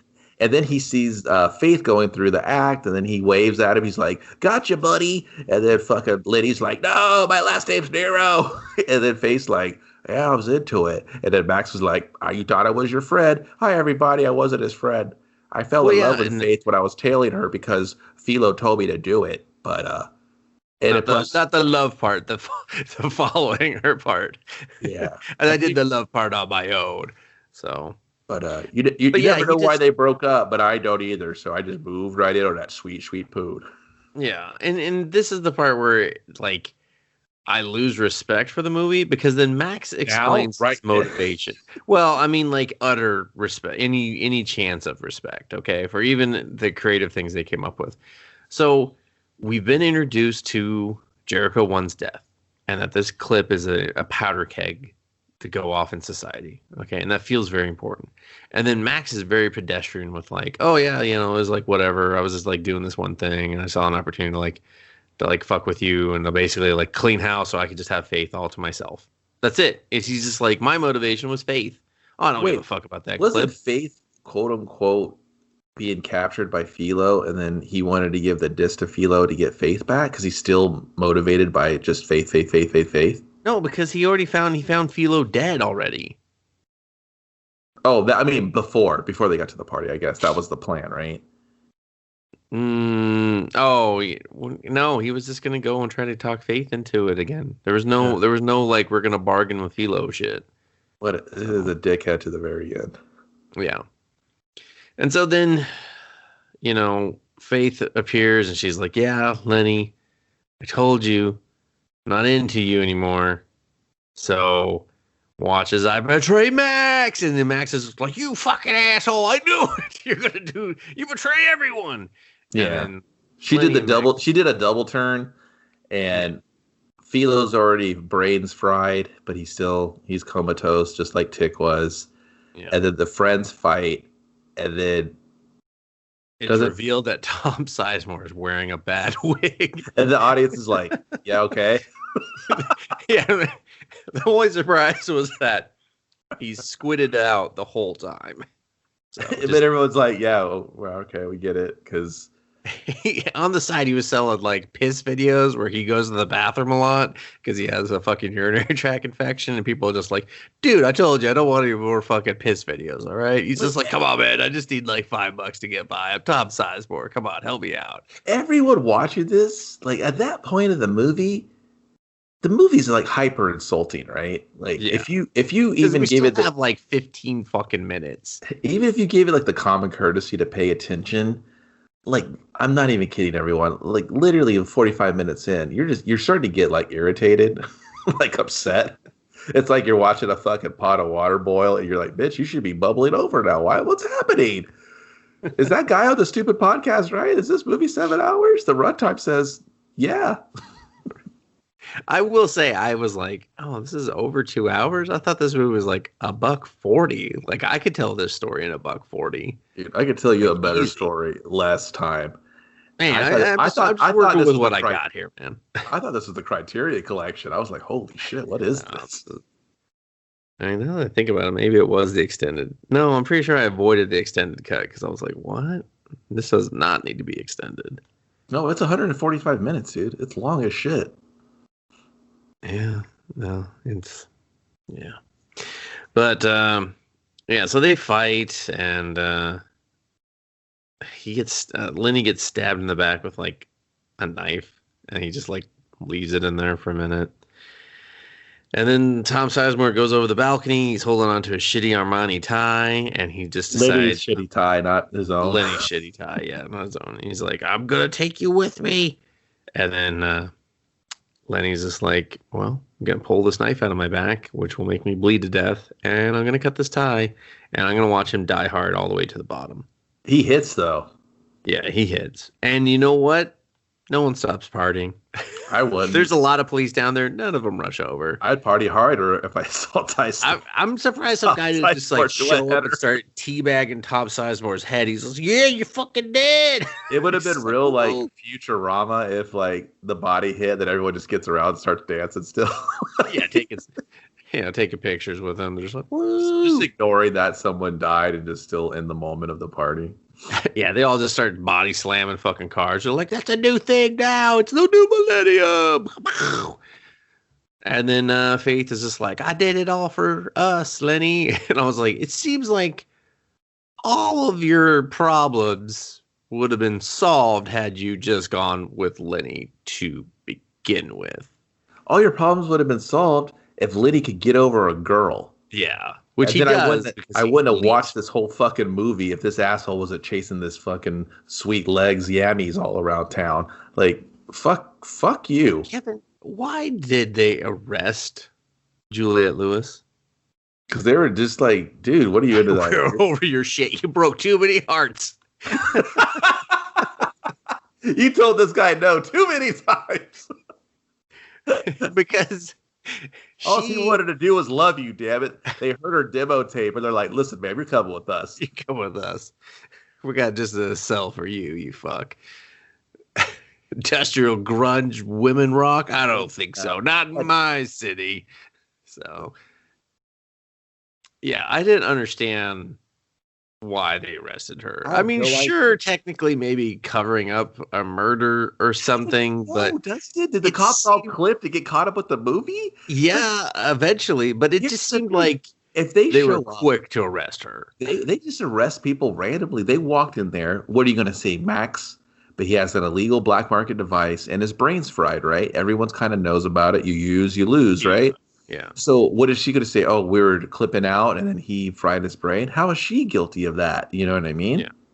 Yeah. And she seemed like a victim in the whole don't tell the cops about this death clip, you know? Yeah. And then if you like, I don't even know the rules, but if you fry my brain with a squid and I'm clipping, did use my brain to smell? Do you because remember they talked about that with Tick, that it's a gray area because technically they're still alive. You're in a coma, right? Yeah, you're just in a coma, so it's not really considered murder, and so nothing. Is it still recording? Could you see the device being tampered with? So is Max on there? But it's a black market device. How do you make any sort of argument in court? So why is she being arrested? I don't think she paid for the room. I think they just were done with her shit. They're like, you're going away for a long time, lady. Listen, man, you wear that fucking chainmail sparkly dress one too many times in this scene. Like, fucking wardrobe let you 3 down. days. Like, what the fuck? Okay, we didn't have another one. Man, we got you showing boobs in a non-boob area. She's like, there's no such thing. They're like, yeah, you're right. I like, just get on these rollerblades and just skate around for us. Skate away. Come skate away, come skate away, come skate away with Juliette Lewis. She's like, please, I need something in my career at this point. And then we're back to Mace, who is... She's just fucking fighting two cops. Yeah, she's fighting two cops in the middle of a crowd, and they're all watching like, yeah, New Year's Eve is crazy. Best scene. I love looking at extras and people in the, like, listen. Oh, yeah, there's so many extras. Just filming this had to be a nightmare, filming all these extras, all these, like... And there's a shit ton of people. A shit ton of people. Helicopter shots, there's bands, there's a shit flying everywhere. There's confetti everywhere. This had to be like a one-shot nightmare. I guarantee there was a lot of one-shots. That was it. They're like, we can just keep whatever we can get. We're not doing this. They probably reused some shit, but there's a real funny dude just drinking like a Coke out of a fucking paper cup at one of the scenes. He's not really partying. He's just kind of watching the movie being filmed. He's just like, I'm just here, man. I'm just here. I will tell my children about the day I drank Coke on the set of Strange Days. Your dad, 25 years ago. They're like, Dad, we don't care about fucking Strange Days. That thing was a turd. I'm looking at the box office right now, old man, and it seems like you didn't contribute. He's just like, he's like, I was an extra. I worked for 5 hours and I got fucking the subway. I got a hoagie and a fucking bus pass, and the bus pass didn't even take me home. Fuck, man. So, yeah, so she's fucking fighting with these cops. They're beating the shit out of her, and finally someone you're just like, oh my god, this is her story. She pines over a man. She's trying to do the right thing, and now she's just getting beaten to death. Great. In front of a crowd. She's just another death. She's got to be saved. Yeah, she has to be saved. And then this black kid, jumps on the cops and is just like, "Fuck you, fuck the police!" And then they're all just fucking boot partying on these fucking cops. They would have been dead. But then riot gear shows up and they all surround Mace one more time. And then the commissioner shows up. Yeah, and the two cops are like, "Yeah, we fucking won." And you're just like, my God. Arrest her. They're going to kill her again. Like I don't even know why we pretended to stop the fucking first beating. And the commissioner's like, "Arrest those men." And you're just like, yay. And she does a great job where she just like, you could see just like the weight of the world just like release as she just fell down. She was like, "Oh, thank God." But then I will say I did kind of like the shot and the way they framed everything up. I mean, you have all these like the crowd. Oh, I think this ending scene is the best filmed part of the movie. Oh, sure. There's a shot in here that I fucking love, even though it's complete trash for the character, but whatever. Right. But so then they go to arrest the police, and the one that's not Vincent D'Onofrio grabs a gun and fucking he's just like, "I'm out." Boom. And then Vincent D'Onofrio is just like, "No, there might have been some sexual tension between us because I'm really fucking dumb, beaten over by this shit." And he takes the gun. He takes me. Like, he's really heartbroken. Like, that's his homie, man. They thought they were just going to get away with another murder.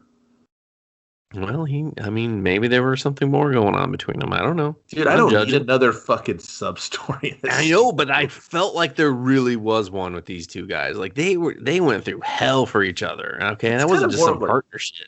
It's talking about me writing another movie. You're no, right. I am. It's a dirty cop love. You're right, but buddy cops. That's what you're right. I am definitely. I mean, I was like, I would like to see these two in a relationship for sure. They are in heaven or hell, wherever they go. No, definitely in hell with all the murders they committed. So. That's right. I forgot. And so Vincent D'Onofrio was like, "You guys aren't going to take me." And then I forget, how does doesn't he go to point at Angela Bassett, and then Lenny jumps in front, and he jumps in front, and the commissioner Palmer comes in, and the rest of the riot gear calm him down. They're like, "Arrest that man." And he pulls the sidearm from his buddy that already offed himself. And this part I did kind of like because no one's paying attention for some reason. And he's dragging his dead buddy with the cuffs, and he goes to shoot Angela Bassett. And then I think they gun him down or something, right? Because they just I think they just shoot the shit out. They just have to just shoot in a crowded fucking public thing. And I was like, this would never at each other. Like, the crossfire would have taken out so many people. She's like, "Don't worry, I'll learn about that in the Hurt Locker." It was like a fucking firefight, just with civilians all right there. They would have done anything else to take. He wouldn't even been able to move. They would have just shield rushed him and shit. And it's really dumb. And so it's just like, okay, I guess they don't go on trial for their murders they committed, and so we're really not going to get any social justice because it's just like this weird coincidence of a scene happened to them. And that's another thing. I felt like that really deflated the B story too, because I'm like, well, you just killed them. You just said, we killed the bad guys. Done. Well, yeah, it was eye for an eye, right? So there's no justice. There's no better tomorrow. There's no we're changing. There's no society is going to be like, "Oh, we played the tape and we learned that these cops did that. We're going to make the cops own this. They can't treat us like this. The absolute power corrupts absolutely. The cops are the perfect example." All that shit. You never went down that road because the movie was like, "Listen, guys, we're sorry. It's been 5 hours. We got to go ahead and roll that beautiful bead footage and get the fuck out of here." Yeah. So then, for whatever reason, the commish puts Angela Bassett in his car. He's like, "You're safe. You're coming with me." I was like, how'd that car get in that crowd? I don't know. Car leaving that crowd? Why is that crowd still there? I mean, a lot of people just got shot. Is it midnight yet? I don't even know if it's midnight. Did we ever make it to 2000? Did all the computers crash? What happened? Isn't it daytime by then now? I don't even remember. No, it is night still. And so then... Did Y2K kill the party? Did we survive 2000? The party never. I mean, maybe that's when we all entered the simulation from hell. Different timeline now. Yeah, exactly. But so for whatever, well, but possibly because he had a knife wound in his back, Lenny goes towards an ambulance instead. And that's when we see Faith has been arrested. And he looks back through the ambulance at Angela Bassett in the car, even though it has tinted windows. And that was my favorite scene because it looks really cool. You have all this confetti, all these people, and it's like just kind of just like the noise and the song kick in. And it's like a really cool scene, I think. Even though it's just like, I think really, you want to say, I want all this shit. You realize that she's okay. He wants to say it's visually interesting. Yes, it's visually interesting. Story-wise, scene-wise, it just shows them kiss, and you're like, what in the fuck? No, I mean the scene right before that when it's no, I know. I get you, man. Yeah, and then he comes back and he kisses her. He's like, "All right, you're okay to love now." Yeah, and so just like I would have been like, "Fuck you, Lenny." I could have had this. Stab him again. Stab him in the front. And then that's just where it ends. It's just them kissing on New Year's Eve. So fucking stupid. It's very stupid. So, and it just sucks because it is like, I don't know, it has all the fixtures of a New Year's Eve movie. The kiss at midnight, the dirty cops. I don't know, but yeah, all the hallmarks of a classic fucking way to ring in the New Year with just like a lot of smut. Rape and debauchery and just dirty cops and wigs. Yeah, just fucking real classic. This movie sucks. Yeah, it's just so disappointing because it's like, as we said in the beginning, the B storyline with Angela Bassett is really poignant still, sadly still today, but like it just gets fucked over by this like pseudo serial killer fucking cyberpunk movie that it really isn't, and there's really only one movies. Death. It's literally two movies. It's like 4 different movies, dude. Like every character's got a fucking movie, and they just like smashed them together. It's like 2 movies, a TV show, and an OVA, and it's just yeah. James Cameron's like, I fucking love anime. I just don't understand how they divide the series, so I'm just gonna smoosh it all together, guys. Yeah, dude. It's just like. It's a complete fucking mess of a narrative. It's like I'm saying, like the one takeaway is the Oculus Rift run in the fucking PSP games. And like that little cool gimmick just does not fit in the story that surrounds it. Like and kind of really looking into the gimmick, like there's no time for it to be kind of flushed out.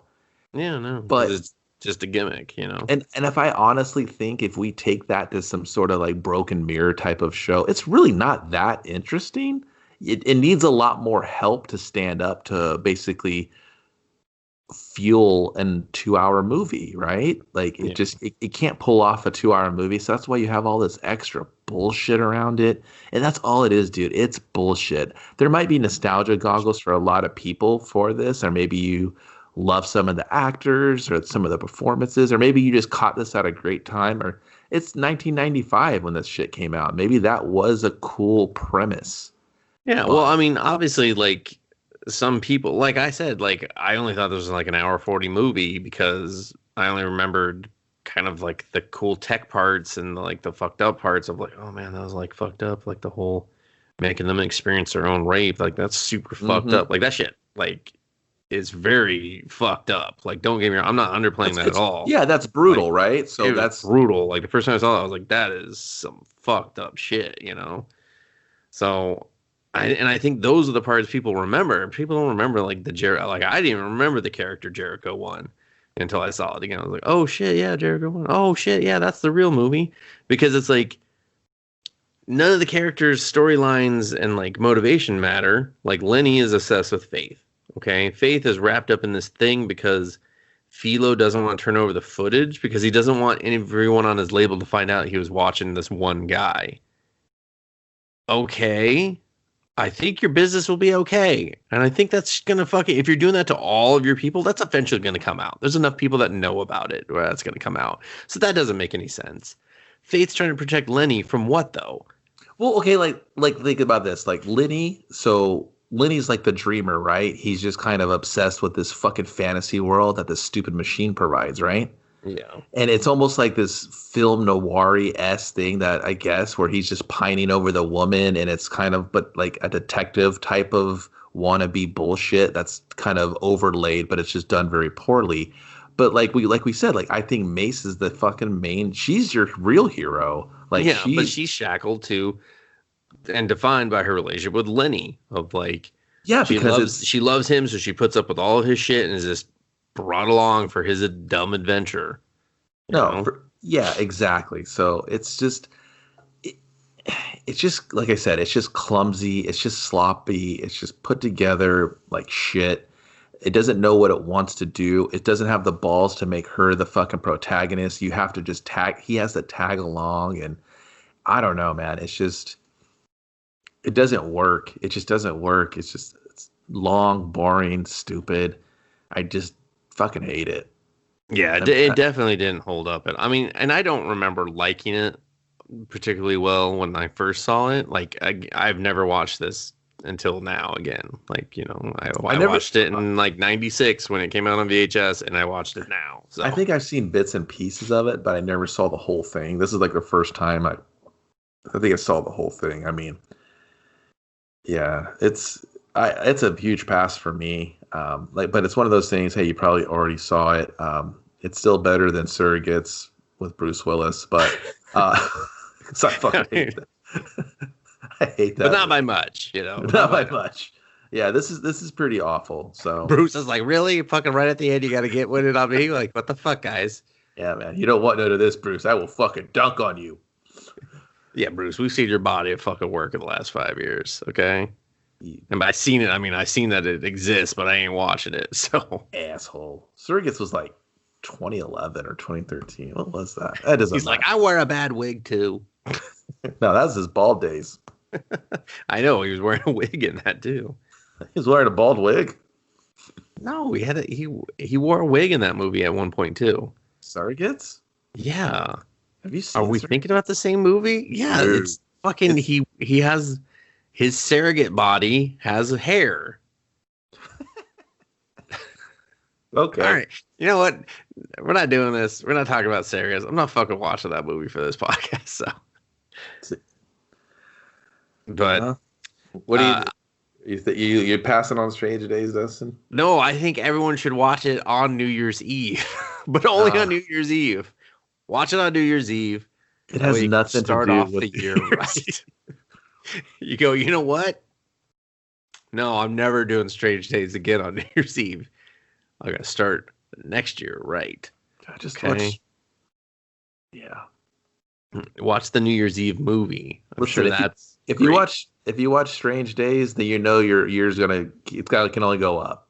At exactly, that's what I'm saying. At least cinematically, like really. Nah, just in real life as well too. So. You're like, am I addicted to watching clips of other people in POV? No. All right. I'm doing all right. Am I addicted to watching shitty movies that only made $8 million? Possibly. But I can work on that. You want to do a theme? We'll do a theme where we're just movies that made $8 million off a bloated budget. I mean, we'll call it What Happened month. Fucking What Happened. We watched it.